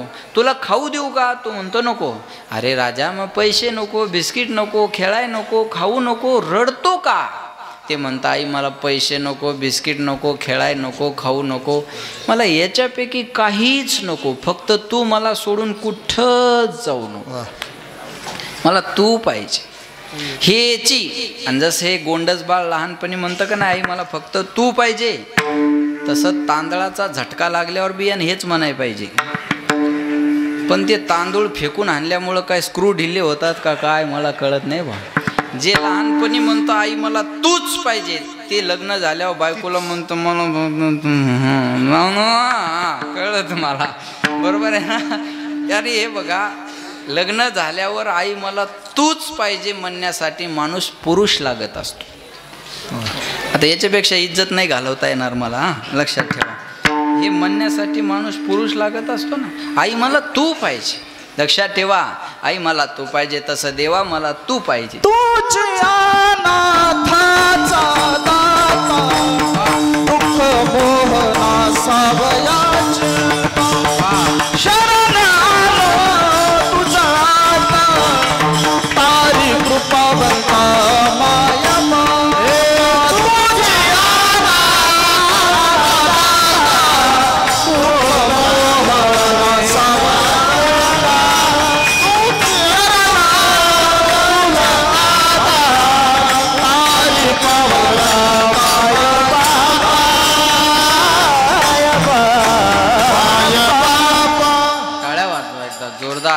क्या बात, वा वा. महाराज म्हणले तू अनाथाचा नाथ आहे आणि तुला सोडून आम्हाला दुसऱ्याला कोणाला शरण जाण्याची इच्छा नाहीये. बस तूच आमचं सर्वस्व आहे. येते कोणी सोडविना एका चक्रपाणी.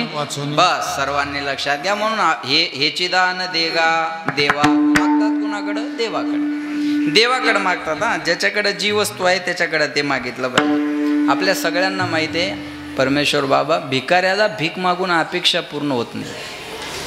मागायचं तर आपल्या सगळ्यांना तो नेहमीच ऐकणाऱ्या गोष्टी येत्या. श्रीमंत असावा, उदारा असावा आणि देण्याचं स्वातंत्र्य असावं, बरोबर आहे ना. श्रीमंत मग भगवंताकडे काय काय आहे? ऐका यश श्री अवदार्य ज्ञान वैराग्य ऐश्वर्य हे साही गुणवरे वसती जेत मनोनी तो भगवंत. त्याच्याकडे काय नाही महाराज, त्याच्याकडे सर्व आहे. महाराज म्हणले ब्रह्मांडाचा धनी तो मालक आहे, या जगाचा विश्वाचा मालक आहे, त्याच्याकडे काय नाही. लक्ष देऊन ऐका बरं का. लक्ष्मी आईशी जयाची अजून काय पाहिजे आपल्याला? बोला. सर्वस्व असलं पाहिजे ना. मी कालच छान एका महात्म्याच्या मुखातून ऐकलं. असा सोहळ्याचा कार्यक्रम होता बाबा, आणि त्या सोहळ्याच्या कार्यक्रमात देणगी पुकारणं चालू होती. मग एकानं देणगी पुकारली. लक्ष देऊन ऐका. देणगी पुकारणारा होता, त्याच्याकडे आला आणि त्याला चिठ्ठी लिहून दिली आणि सांगितलं माझे 1 लाख रुपये पुकारा, फक्त माझं नाव सांगू नका. मग त्या देणगी पुकारणारा सांगितलं ऐका, लक्ष द्या आवाजाकडे. चालू असलेल्या या सोहळ्यामध्ये आतापर्यंत सर्वात मोठा देणगीचा आकडा या ठिकाणी आलेला आहे. 1 लाख रुपयाचा आकडा या देणगीसाठी आलेला आहे. पण त्या सदग्रहस्थानं सांगितलं माझं नाव सांगायचं नाही, गुप्तदान म्हणून 1 लाख रुपये आलेले आहेत. टाळ्या वाजवा त्यांच्यासाठी. जोरदार टाळ्या वाजवल्या. थोड्या वेळात वर्गणी पुकारणं सुरू होती. जो गुप्तदान देणारा होता तो पुकारणाराच्या जवळ आला आणि पुन्हा कानात म्हणे हे बघा, आता नाव तर आपलं सांगायचं नाही, फक्त एक काम करा, एवढं सांगा की ज्यांनी 1 लाख रुपये दिले ते सद्ग्रस्त आपल्या समोर हजर आहेत. मग देणगी पुकारणारा म्हणे हे बघा, ज्यांनी 1 लाख रुपये दिले गुप्तदान म्हणून ते सद्ग्रस्त आपल्या या सभेमध्ये या कार्यक्रमामध्ये हजर आहेत. एकदा जोरदार टाळ्या त्यांच्यासाठी वाजवा. वाजवत जा. हां, जोरदार टाळ्या वाजवा. थोडा वेळ गेल्यावर पुन्हा त्यांच्याकडे आला म्हणे हे बघा, आता एक छोटंसं सांगा की नाव पुकारायचं नाही, हा गुप्तदान आहे, फक्त ज्यांनी 1 लाख रुपये दिले ते आपल्या स्टेजवर हजर आहेत, एवढं एकदा पुकारा. त्यांनी सांगितलं ज्यांनी 1 लाख रुपये दिले गुप्तदान म्हणून ते आपल्या स्टेजवर हजर आहेत. एकदा जोरदार टाळ्या त्यांच्यासाठी वाजवा. थोडा वेळ गेला आणि पुन्हा हा 1 लाख रुपये देणारा त्या सांगणाराच्या कानात म्हणे आता एक फक्त शेवटचं सांगा की ज्यांनी 1 लाख रुपये गुप्तदान म्हणून दिले ते स्टेजवरच आहेत आणि पलीकडच्या 2 खुर्च्या सोडून ते बसलेले आहेत.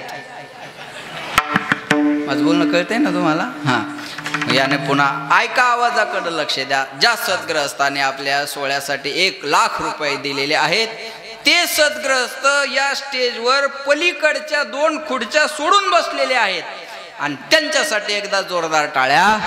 बा. आणि महाराज आता एवढं सांगितल्यावर राहिलं काय गुप्तदान सांगायचं. आणि मग हे कमिटी ती चेक घेऊन बँकेत गेली. चेक घेऊन बँकेत गेली आणि बँकेत गेल्यानंतर बँकेवाल्या मॅनेजरनं सांगितलं हा चेक चालत नाही,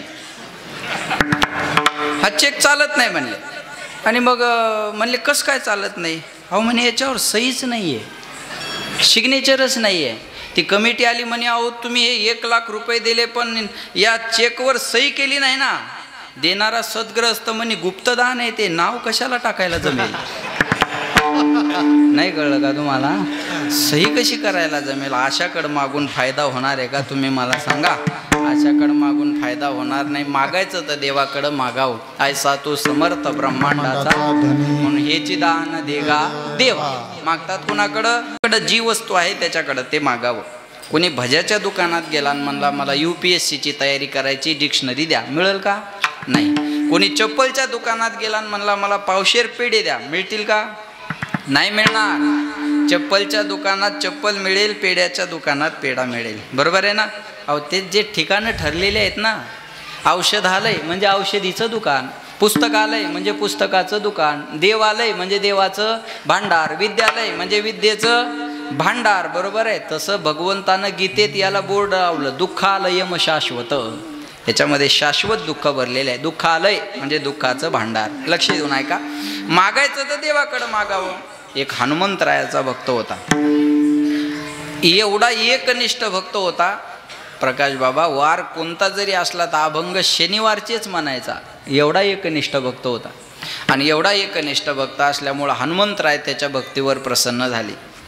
जसं आपल्या रामचंद्र बाबांच्या शेवटच्या विधीला हनुमंतराय या वानराच्या स्वरूपात इथं आली होते ना, त्या भक्तीवर प्रसन्न होऊन तसा हनुमंतराय त्याच्या भक्तीवर प्रसन्न झाले आणि म्हटले माग तुला काय मागायचं तर. ते म्हणे देवा तुम्ही सोडून माझं या जगामध्ये दुसरं कोणी नाही. माझं काय सुख दुःख असेल ते मी तुम्हाला सांगू शकतो. माझं सुख दुःख मांडण्यासाठी या जगात मला दुसरी जागा नाही. हनुमंतराय म्हणले वेड्या मी प्रसन्न झाले. काय दुःख आहे तुला मला सांग ना, काय दुःख आहे मला सांग. नाशे रोग हरे सब पीरा, जपत निरंतर हनुमत बीरा, भूत पिशाच निकट नहीं आवे, महावीर जब नाम सुनावे. काय पाहिजे तुला. सब सुख लेहे तुम्हारी शरणा, तुम रक्षक काहू को डरना. काय पाहिजे मला सांग ना, मी द्यायला तयार आहे. सगळं काही माझ्या जीवनात आलवेल आहे म्हणे देवा. एक दुःख माझ्या जीवनात आहे म्हणे. कोणतं. माझं लग्न तेवढं होत नाही, तेवढं तुम्ही करून द्या. कुणाला म्हणला बोला, कुणाला. हनुमंतरायाला. माझं लग्न तेवढं होत नाही, तेवढं तुम्ही करून द्या. आता या दुःखानं अनेक भक्त सध्या बी दुःखी येतात. पहिल्यानं असं म्हणायचे चांगली बायको मिळाय काय लागतं, नशीब. आता बायको मिळायलाच नशीब लागतं. मी एका पोराला म्हणलं तुला लग्नासाठी पोरगी कशी पाहिजे म्हणे, फक्त जिवंत, बाकी अपेक्षाच राहिली नाही म्हणे आपल्या. आता ते म्हणे देवा माझं लग्न तेवढं करून द्या. हनुमंतराय म्हणले वेड्या, मी या भानगडीत कधी पडलो नाही रे, मी या भानगडीत कधी पडलोच नाही म्हणे. हे बायकून लग्न सोयरीकन या भानगडीत मी कधी पडलो नाही म्हणे. तू चुकीच्या दुकानात आलास, चुकीच्या दुकानात आलास, हे मी तुला देऊ शकत नाही. ते म्हणे हे बघा मी तुम्हाला सोडून दुसऱ्याला कुणाला म्हणू शकत नाही देवा, तुम्ही काय करायचं ते करा, पण माझं लग्न तेवढं करून द्या. हनुमंतरायाच्या लक्षात आलं म्हणे अरे आपल्याला जमत नाही म्हणे, पण आपल्या मालकाला चांगलं माहिती आहे ना, प्रभू रामचंद्राला. मग म्हटले अरे एक काम कर, हे बघ बायको कशी मिळून द्यावी हे मला सांगता येत नाही, पण माझ्या मालकाला चांगलं माहिती आहे म्हणे. किती अडचणीतून बायको कशी आणावी हे आपल्या मालकाला चांगलं माहिती आहे म्हणे. एवढा धनुष्य उचलला, त्याला प्रत्यंचा लावली आणि सीतामातेला घेऊन आली. तिथं जाय तुझं काम होईल. ते म्हणे पण ते मला कसं काय ओळखतील. हनुमंतराय म्हणले आपली चिठ्ठी घेऊन जाय ना. आणि हनुमंतरायानं चिठ्ठी दिली आणि तो प्रभू रामचंद्राच्या मंदिरात आला.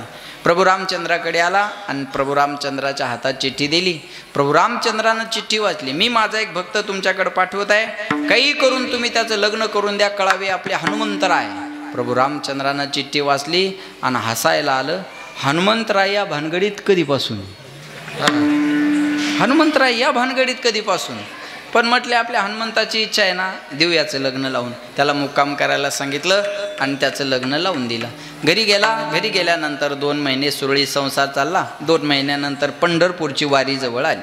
पंढरपूरची वारी जवळ आली का यानं पेशवे भरायला सुरुवात केली. बायको म्हणे कुठं निघाले म्हणे पंढरपूरच्या वारीला. बायको म्हणे मला यायचं. तो म्हणे हे बघ पंढरपूरच्या वारीला जाणं म्हणजे काय पुण्याच्या सारसबागमध्ये फिरून येणं नाही, लाख अडचणीला तोंड द्यावं लागत असतं. चालायची सवय नसते तर पायाला फोड येतात, चप्पल घातली तर ती पण चावते, चप्पल काढली तर खडे टोचतात, ऊन आहे वारा आहे पाऊस आहे.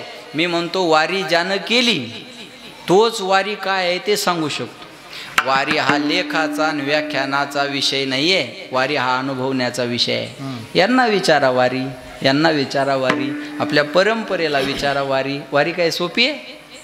ती म्हणे हे बघा लाख अडचणी असू द्या पण मला येऊ द्या ना.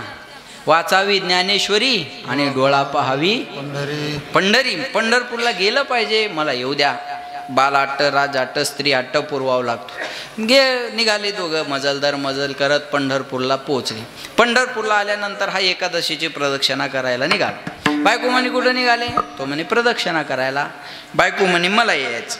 तो म्हणे हे बघ आता हट्ट करू नको, रस्त्याचं वेगळं होतं, चुकलं हुकलं तर दिंडी नंबर सांगून विनेकऱ्याला जवळ धरून दिंडीत जाता येतं, पण पंढरपुरात जर चुकली तर पंढरी आठवते. पंढरीत जर चुकलं तर पंढरी आठवते. ती म्हणे हे बघा एवढ्या दिवस वारी केली आणि प्रदक्षिणा जर नाही केली तर काही फायदा आहे. नामा म्हणे प्रदक्षिणा त्याच्या पुण्या नाही गणना. आम्ही फक्त थोडं बाजूला केलं, बाकी सारखंच आहे सगळं. हां नामा म्हणे प्रदक्षिणा त्याच्या पुण्या नाही गणना. म्हणे मला वारी केली आणि प्रदक्षिणा नाही केली म्हणल्यावर फायदा आहे का, मला येऊ द्या ना मी तुमच्या हाताला धरते. असंच असतं बघा. जुनी बाई एखाद्या नव्या बाईला जर वारीला चल म्हणली तर ती नवी बाई जुन्या बाईला म्हणते बाई मी तर सांगितलं पाहिलं म्हणे. त्या बाया रडतात चुकल्यावर, टी व्हीला दाखवतात आणि गर्दी असते. ती म्हणे अगं तुला काय करायचं, मी येणं चल माझ्याबरोबर. मग ती नवी बाई काय म्हणते बघा, मी येते पण तुमच्या पदराला धरून चालेल. ती म्हणते पदराला धर पण चल, आणि ते पदराला धरून चालत असते बघा. गर्दी असो नसो ती बाई काय, आणि गर्दी नाही म्हणायचं कामच नाही ना, पदराला धरून चालते बघा. पाऊस यायला पाहिजे मग लय मजा. पाऊस आलं की ते पानकापडं अंगावर घ्यावं लागतात आणि ते पानकापडं सगळे एकाच कलरचे असतात. ती जुनी बाई पटकन कापड काढते, तिचं वरच ठेवलेलं असतं, तिला माहिती असल्यामुळं अंगावर घेते निघते पुढं, आणि दुसऱ्याच पान कापडाला धरून दिवसभर चालते. आणि पाऊस उघडल्यावर ती बाई कापड काढते, ही म्हणते आमची माणसं कुठे? आम्हाला काय माहिती तुमची माणसं कुठे? म्हणे माय असंच कापड होतं. अहो म्हणे कापड सगळे असेच येतं, तुम्ही असं कसं म्हणता? अवघड आहे. आणि ते अवघड काम आहे ना, चुकलं की अवघड आहे. बघा मी पण दिंडी मालक आहे म्हणून मला माहिती आहे ते, आहे का नाही? मग ते म्हणे मी हाताला धरते. दोघांनी हाताला धरलं आणि प्रदक्षिणा करायला निघाले. अण्णा वाळवंटात आले पुंडलिकरायाच्या मंदिराजवळ. पुंडलिकरायाच्या मंदिराजवळ किती गर्दी असते हे ज्यानं एकादशीची प्रदक्षिणा केली त्याला माहीत. जिकडं जायचं तिकडं फक्त तोंड करून उभं राहायचं. किती टेन्शन बघा. पहिलीच एवढ्या अडचणीतून मिळवली आणि ती या गर्दीत हरपली. बरं बायको हरपल्यावर कमी टेन्शन आहे का? मायबाप हरवल्यावर लोक लय ताण घेत नाही, टणक हे म्हणतात मथार, काय टेन्शन घ्यायचं काम नाही. बायको हरपल्यावर चेहरा पाहायला पाहिजे, असा फोटो काढण्यासारखा होतो. आम्ही नवीनच दिंडी काढली बाबा. हे अमोल महाराज, मी, एक मधुकर महाराज आणि एक गणेश महाराज, चौघाच्या गावची माणसं. नवीन तेव्हा आळंदीला दिंडी काढायची वा. चौघाच्या माणसाचे असे गाव 4 गावची माणसं, ज्याच्या त्याच्या गावचे ज्यान त्यानं सांभाळायचे. मायच्यान खोटं बोलत नाही हा, त्याला माहिती आहे. बंडी शेगावली एकाची बायको हरपली. ते त्या महाराजाला म्हणी, मधुकर महाराजाला, या दिंडीला आग लाव म्हणी, मी बायको बैलांना झापडून दे. त्याला म्हणलं अहो हे लहान लहान ना आम्ही काही बोलताही ना. अहो म्हणलं सापडन ना. नाही नाही म्हणे बायको हरवल्याला दिंडीला काय करू म्हणे मी. या म्हणलं सापडन तर बायको हरवल्यावर का कमी पारा चढतो का माणसाचा? लक्षात घ्या. मग आता त्याची बायको हरवली. दिवसभर बायकोचा शोध घेतला, बायको काय सापडना. बायको सापडना, स्वतःला शिव्या द्यायला लागला. भगवंतानं मला बायको दिली, मला बायको सांभाळता आली नाही, काय जगण्याला अर्थ आहे माझ्या? स्वतःला शिव्या द्यायला लागला. दिवसभर शोध घेतला, बायको सापडली नाही. थकला, भागला, निराश झाला. म्हणे आता काही बायको सापडत नाही, आणि एका मंदिरात जाऊन आश्रयासाठी बसला. आता काय बायको सापडत नाही म्हणे. पण झाला असं, ज्या मंदिरात बसला ते निघलं रामचंद्राचंच, आणि हे बी मंदिर रामचंद्राचंच. इथं काही बी हरवलेलं सापडू शकतंय महाराज. कळलं माझं बोलणं तुम्हाला? इथं काही पण हरवलेलं सापडू शकतं. रामचंद्राच्या मंदिरातच बसला आणि हात जोडून विनंती केली. म्हणे देवा, बायको करून देऊन माझ्यावर तुम्ही उपकार तर केला, पण माझी बायको एवढ्या गर्दीत मला सांभाळता आली नाही. जशी बायको करून देऊन माझ्यावर उपकार केला, तशी हरवलेली बायको एकदा मला सापडून द्या, मी तुमचा उपकार विसरणार नाही. असं म्हणतो ना म्हणतो तोपर्यंत पाठीत एक गुद्दा पडला. पाठीमागं पाहिलं तर हनुमंतराय. म्हणे देवा तुम्ही इथं कसं काय? म्हणे मी इथं कसं काय हे नंतर सांगतो, तू काय म्हणला ते पहिल्यांदा सांग. म्हणे मी यांना म्हणलं तुम्ही मला बायको जशी करून दिली तशी हरवलेली मला माझी सापडून द्या. हनुमंतराय म्हणले पागल, त्याची हरवलेली कळलं तुम्हाला? त्याची हरवलेली मी शोधून आणली. तू हरवलेली ते काय शोधून देणार आहे? बायको करून देण्याचा कॉन्ट्रॅक्ट त्याच्याकडे होता, हरपलेली सापडून द्यायचा आपल्याकडे फाईल इकडं आणता. ज्याच्याकडं जी वस्तू आहे त्याच्याकडं ते मागावं. म्हणून ह्याची दान देगा देव.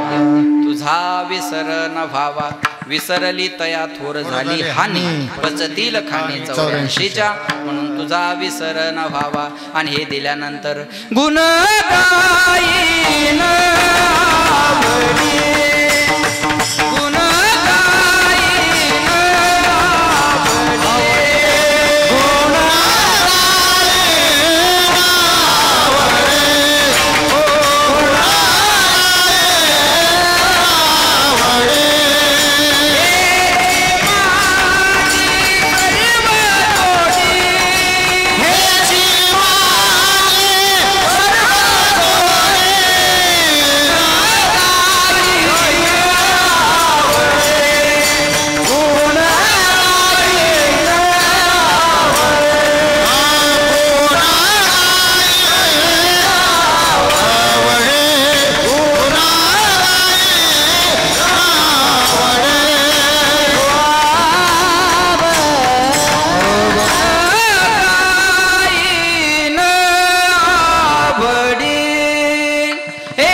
तुझ्या गुणाचं गुणांवाद गाईल. आवडीने भावे हरिनाम घेशी, तुझी चिंता त्याशी सर्व आहे. भावे गावे गीत शुद्ध करून या चित्त. बस आपल्याला किती सुद्धा प्रमाणात सांगता येईल. गुण गायीन आवडी.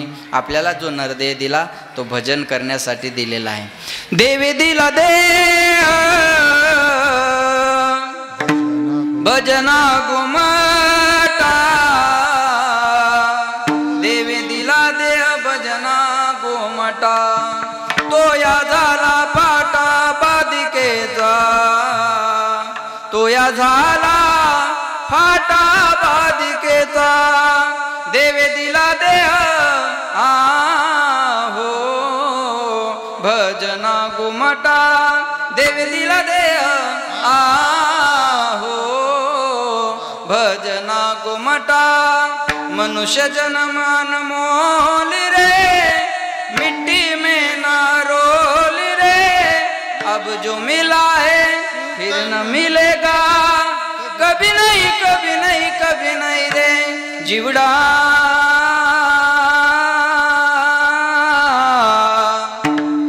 दो दिन का मेहमान,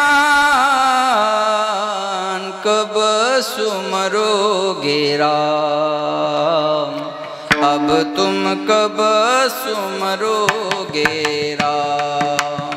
जीवड़ा जीवड़ा दो दिन का मेहमान,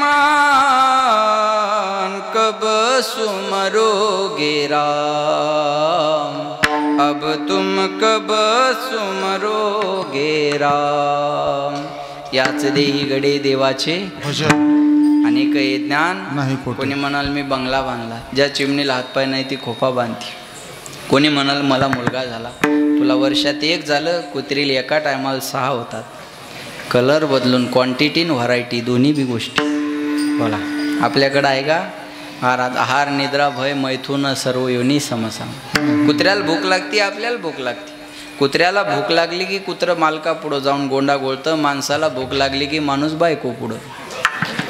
फारसा फरक नाही आहे त्याच्यात. भूक लागणं सगळ्यांना सारखं आहे, पण भजन या देहात आल्यानंतर होत असतं. म्हणून गुण गायीन आवडी, हेची माझी सर्व जोडी. न लगे मुक्ती धन संपदा, संत संग देई सदा. गुण गायीन आवडी हेची माझी सर्व जोडी. पण हे करण्यासाठी तुका म्हणे गर्भवासी, सुखे घालावे आम्हासी. गुण गायीन आवडी हेची माझी सर्व जोडी. कसं सर्वांनी टाळी वाजून गुण गायीन आवडी. विठोबा रखुमाई विठोबा रखुमाई, विठोबा रखुमाई, विठोबा रखुमाई, विठोबा रखुमाई, विठोबा रखुमाई, विठोबा रखुमाई, विठोबा रखुमाई, रखुमाई. सर्वांनी हात वर करा 1 मिनिट. सर्वांनी बाबा सोडून एकदम सर्वांनी एकदम सरळ करा. एकदम सरळ. तुम्हाला शेजाऱ्याची शपथ आहे, हात वर करा. महिला पुरुष जेंट्स लेडीज मेल फिमेल, बाया माणसं गडी माणसं, आव भैव याडी डोखरा सगळ्यांनी. आणि छान भजन म्हणा. लेले हरी का नाम विठ्ठल पांडुरंगा, लेले हरी का नाम विठ्ठल पांडुरंगा, लेले हरी का नाम विठ्ठल पांडुरंगा, लेले हरी का नाम विठ्ठल पांडुरंगा. पांडुरंगा पांडुरंगा पांडुरंगा पांडुरंगा.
गाईन एवढ्या वेळचं कीर्तन एक साईडला आणि एवढं भजन एक साईड. काय म्हणतील आता उठल्यावर? ते भजन म्हणलं तेव्हा लय भारी वाटलं. भजन म्हणल्यावर भारीच वाटतं. तुम्ही म्हणत नाही भजन म्हणल्यावर भारी वाटतं आणि भजन केल्यावर भारीच होतं. पुन्हा ऐका, भजन म्हणल्यावर भारीच वाटतं आणि भजन म्हणल्यावर भारीच होतं.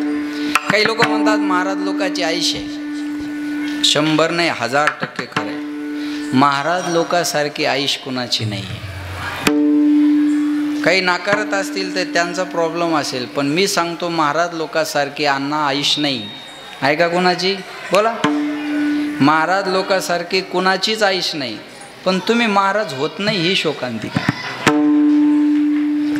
तुम्हाला माहिती हे औषध घेतल्यावर रोग बरा होणार आहे, पण तुम्ही घेत नाही ना, मग त्याला कोण काय करेल? चांगलं भजन केलं, धन्यवाद. गुण गायीन आवडी. लेकरांना शांत करा.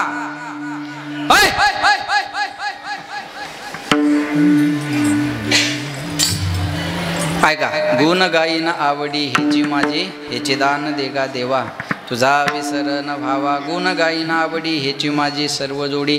धावत्या वेगात अभंगाचा अर्थ मी तुमच्या समोर मांडलेला आहे. योग्य वाटला असेल ते घ्या, अयोग्य वाटला असेल ते टाकून द्या. जाता जाता रामचंद्र बाबांच्या पुण्यतिथीचा हा उत्सव 43 वर्षे झाली अविरत चालू आहे. महाराज बापाची 13वी पोरं करत नाहीत. 13वी बापाची 13वी पोरं करत नाही. साधूची 43 वर्ष पुण्यतिथी चालते. हे साधूचा आशीर्वाद आहे. 43 वर्ष सोपी गोष्ट आहे. झाला आता 7 वर्षांना आपण सुवर्ण महोत्सवाकडे वाटचाल करतोय. 50वे वर्ष आहे आणि निश्चितच बाबांच्या मनात असेलच परमेश्वर महाराजांच्या की 50वे वर्ष आपल्याला अजून भव्य दिव्य स्वरूपात करायचं आहे.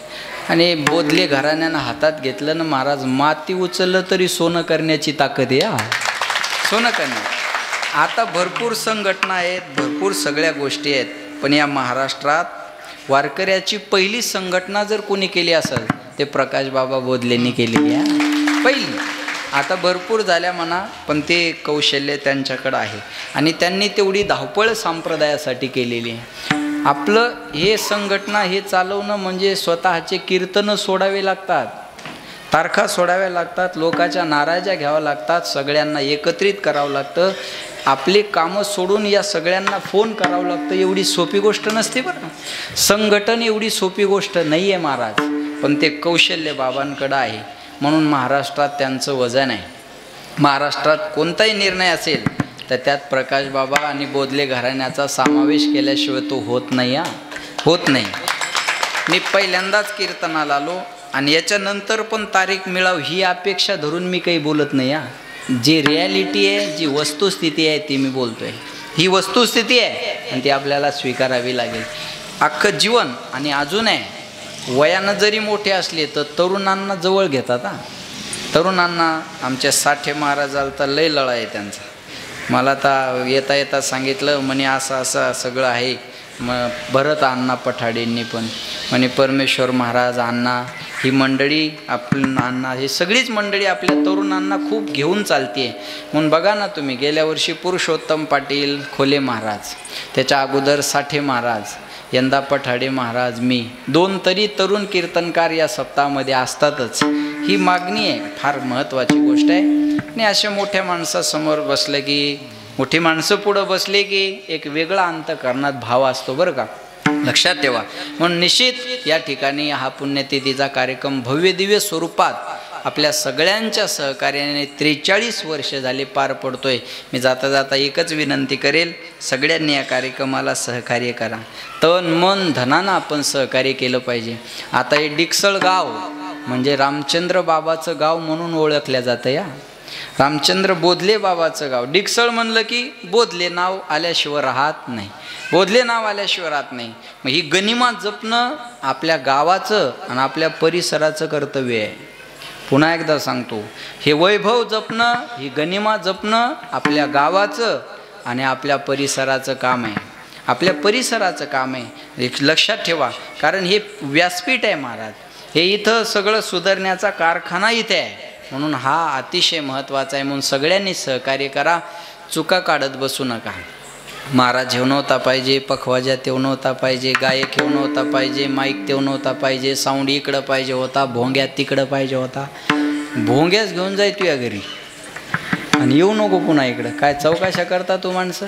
एक वाक्य बोलेल मी तुम्हाला, जो मेहनत करता है उसे गलती होती है, जो मेहनत करता है उसे गलती होती है, निकम्मों की जिंदगी दूसरों की गलती खोजने में बीत जाती है. ज्याला मेहनत करायची नाही त्याचं आयुष्य चुका काढण्यात जातं. आणि चुका काढणारी माणसं कशात काढत नाही महाराज, कशातही चुका काढतात. चुका काढणारी माणसं कशातही. त्या शिंदे साहेबांनी एसट्या फुकट केल्या. 75 वर्षाच्या पुढं महिला पुरुषांना एसट्या फुकट, आणि त्या एका महिन्यात बाया 10-10 वर्षांनी मोठ्या झाल्या. नाही कळलं का तुम्हाला? कळलं ना. आता करूनच घेतल्यावर कळणार कसं नाही. नवरा म्हणे, यार तू मोठी कधी झाली? म्हणे एसटी फुकट झाली आणि मी मोठी झाली. यानं ते 65चं 75 करून घेतलं वय, एसटी फुकट आहे म्हणून, आहे का? आता कार्डावरचं वय वाढवणं सोपं आहे, तोंडावरचं कसं वाढवणार? मग ते एसटीत बसल्यावर मजा येते. तो कंडक्टर त्या कार्डाकडे पाहतो, त्या बाईकडे पाहतो, आणि त्याला कळतं आता हे खोटं आहे. मग हे त्या ताईला म्हणतं, ताई खरं आहे. तिला कळतं आता हे खोटं, याच्या लक्षात आलं. ही त्याच्या वजन टाकते. थोबाडाकडं काय पाहिला, कार्टाकडं पाय ना. अधिकारी येडाय खाली आलं, बापाची एसटी असल्यावानी करायला लागला. काम आले तर काम करावं. शिंदे साहेबांनी सांगितलं 75ला फुकट, मग जळाले का डोळे तुये, लिहिलंय ना इथं, चल फाड. आता त्याला वाटतं आपल्याला काय करायचं, लिहिलेलं तर आहे ना मग. आणि ते फुकटचा एसटीचा प्रवास सुरू झाला यांचा, त्या लालपरीचा. एसटी लालपरी म्हणतात. ही परी त्या लालपरीत फुकट फिरू लागली. पण या परील काय माहीत, पुन्हा एक योजना येणार आहे. आणि लोकसभेच्या अगोदर आणखी एक योजना आली. कोणती? लाडकी बहीण. आणि तिची वय मर्यादा 75 खाली कितीवर आणली? 65 वर केली. कर्म झाली याची भोगाने, उपजले मेले जायचे गेले. अरे अरे, तिचा हप्ता जमा झाला परवाचा. तिच्या चेहऱ्यावर आनंद मावना. आणि वय वाढून घेणारी आता थोबाड जोडून घ्यायला लागली. कुठूनच दूरबुंदी सुचली, बुंदी तू खाऊन जाय उद्या आता. बरोबर आहे ना? बरं, चूक काढायची म्हणल्यावर कशातही निघत राहते. त्या शिंदे साहेबांनी एसट्या फुकट केल्या. मीडियावाले एका बाईला म्हणे, कसा वाटला तुम्हाला शिंदे साहेबाचा निर्णय? तुम्ही आता कधी माहेराला जा, कधी या, तुम्हाला पैसे लागणार नाही. ती बाई म्हणे, काय धडाचा निर्णय नाही हा, काय फायदा एसट्या फुकट करून? माहेर गावात ते रिक्षा फुकट पाहिजे. वागत सांगू ना. असं असतं का? चुकच काढायची म्हणल्यावर कशातही निघते. चांगल्या कामाचं कौतुक करा, चांगलं काम करणाऱ्याचं कौतुक करा, आणि अशा धार्मिक कार्यक्रमाला मदत करा. ज्या शंभूराजानं, ज्या शिवाजी महाराजांना आपल्या धर्मासाठी मरण पत्कारलं, त्या धर्मात जन्म घेतलेली आपण माणसं आहे. एक सांगेन मी तुम्हाला, 33 कोटी देवाचे अब्जावधी मंदिर आहे, पण प्रत्येकाच्या हृदयात ज्यानं मंदिर केलं तो राजा म्हणजे छत्रपती शिवाजी महाराज. की केलेल्या कर्माची पावती. एक म्हणे कीर्तनात शिवाजी महाराजाबद्दल बोलता, शिवाजी महाराज काही देव होते का? म्हणलं शिवाजी महाराज देव होते का नाही मला सांगता येणार नाही, पण शिवाजी महाराजामुळं मंदिरातला देव सुरक्षित राहिला एवढं मी गॅरंटीनं सांगेन. मंदिरातला देव सुरक्षित मिळत असेल तर हे उपकार राजांचे आहे. अरे कुणाचा जन्म आम्हाला काय देऊन गेला सांगता येत नाही, पण छत्रपती शिवाजी महाराजाचा जन्म आम्हाला स्वराज्य देऊन गेला हे विसरता कामा नये. हे स्वराज्य मिळालं असेल तर ही छत्रपतीची कृपा आहे. बायकोसाठी महल बांधणारे तेव्हाही होते, आजही येत आणि उद्याही मिळतील. आईच्या स्वप्नाचं स्वराज्य उभं करणारा एक राजा होऊन गेला, त्यांचं नाव छत्रपती शिवाजी महाराज. त्या राष्ट्रात जन्म घेतलेली आपण माणसं आहे. आई तुळजाभवानीचं मंदिर शिल्लक आहे कुणामुळं? शिवाजी महाराजामुळं. वारकऱ्याचं आराध्य दैवत पांडुरंगाचं मंदिर शिल्लक आहे कुणामुळं? शिवाजी महाराजांमुळं. महाराज आपण बिनधास्तपणे कीर्तन करतोय हे उपकार शिवाजी महाराजांचे आहे, हे नाकारता येणार नाही.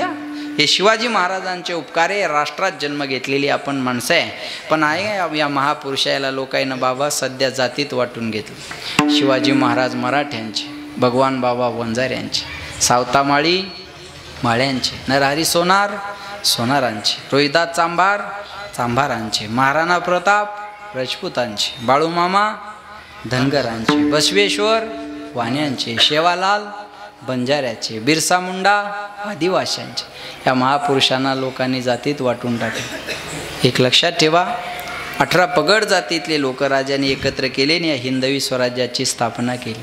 महाराज एक सांगेन मी तुम्हाला, एखाद्या महापुरुषाचं नाव एखाद्या रस्त्याला देणं सोपं आहे, पण त्या महापुरुषानं दाखवून दिलेल्या रस्त्यानं चालणं अवघड आहे. तेनेची पंथे चालू जाता न पडे गुंता, महाजनो येन गतस्स पंथा.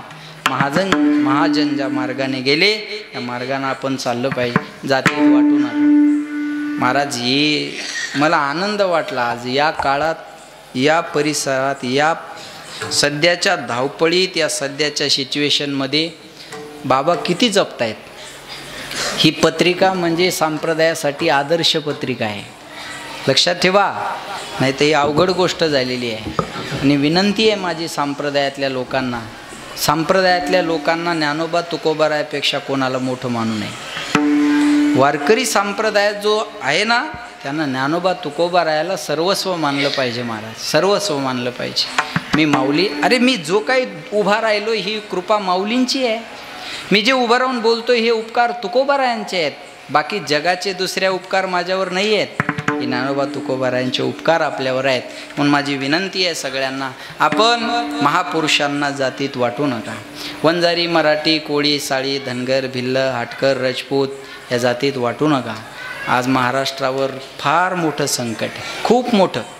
आणि परमेश्वर वा कोणी बोलायला धजावत नाही. आज बोलायचं कोणी, आज बोलायला कोणी धजावत नाही. पण माझी विनंती आहे संप्रदायातल्या सगळ्या ज्येष्ठ मंडळींना विनंती आहे, जेव्हा जेव्हा समाजात ही परिस्थिती निर्माण झाली ना, तेव्हा साधू संतांनीच ती दूर केलेली आहे. तेव्हा साधू संतांनीच ती दूर केलेली आहे. आणि आतासुद्धा आपल्या वारकऱ्यावरच ही धुरा आहे. जर वारकऱ्यांनी ही धुरा जर बाजूला केली तर येणारा काळ आपल्याला फार दोष दिल्याशिवाय राहणार नाही. मला आपल्याला दोष दिल्याशिवाय राहणार नाही.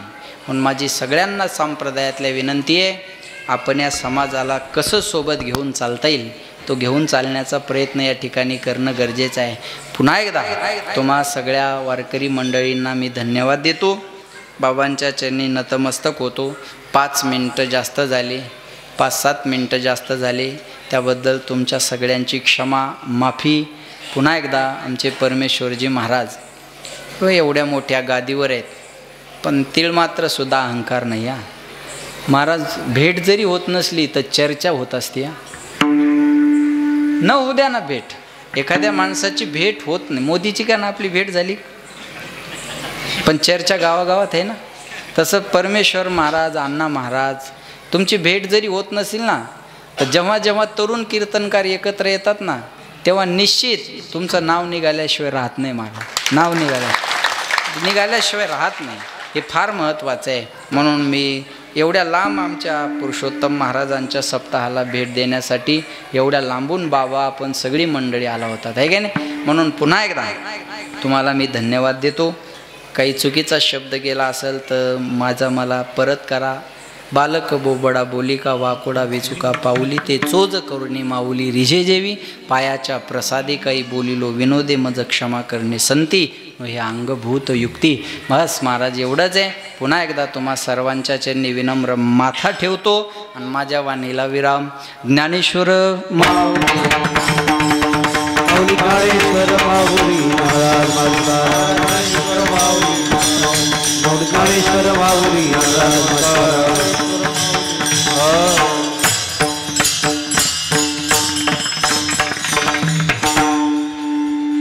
धनंजय महाराज सांजेकर महाराज आणि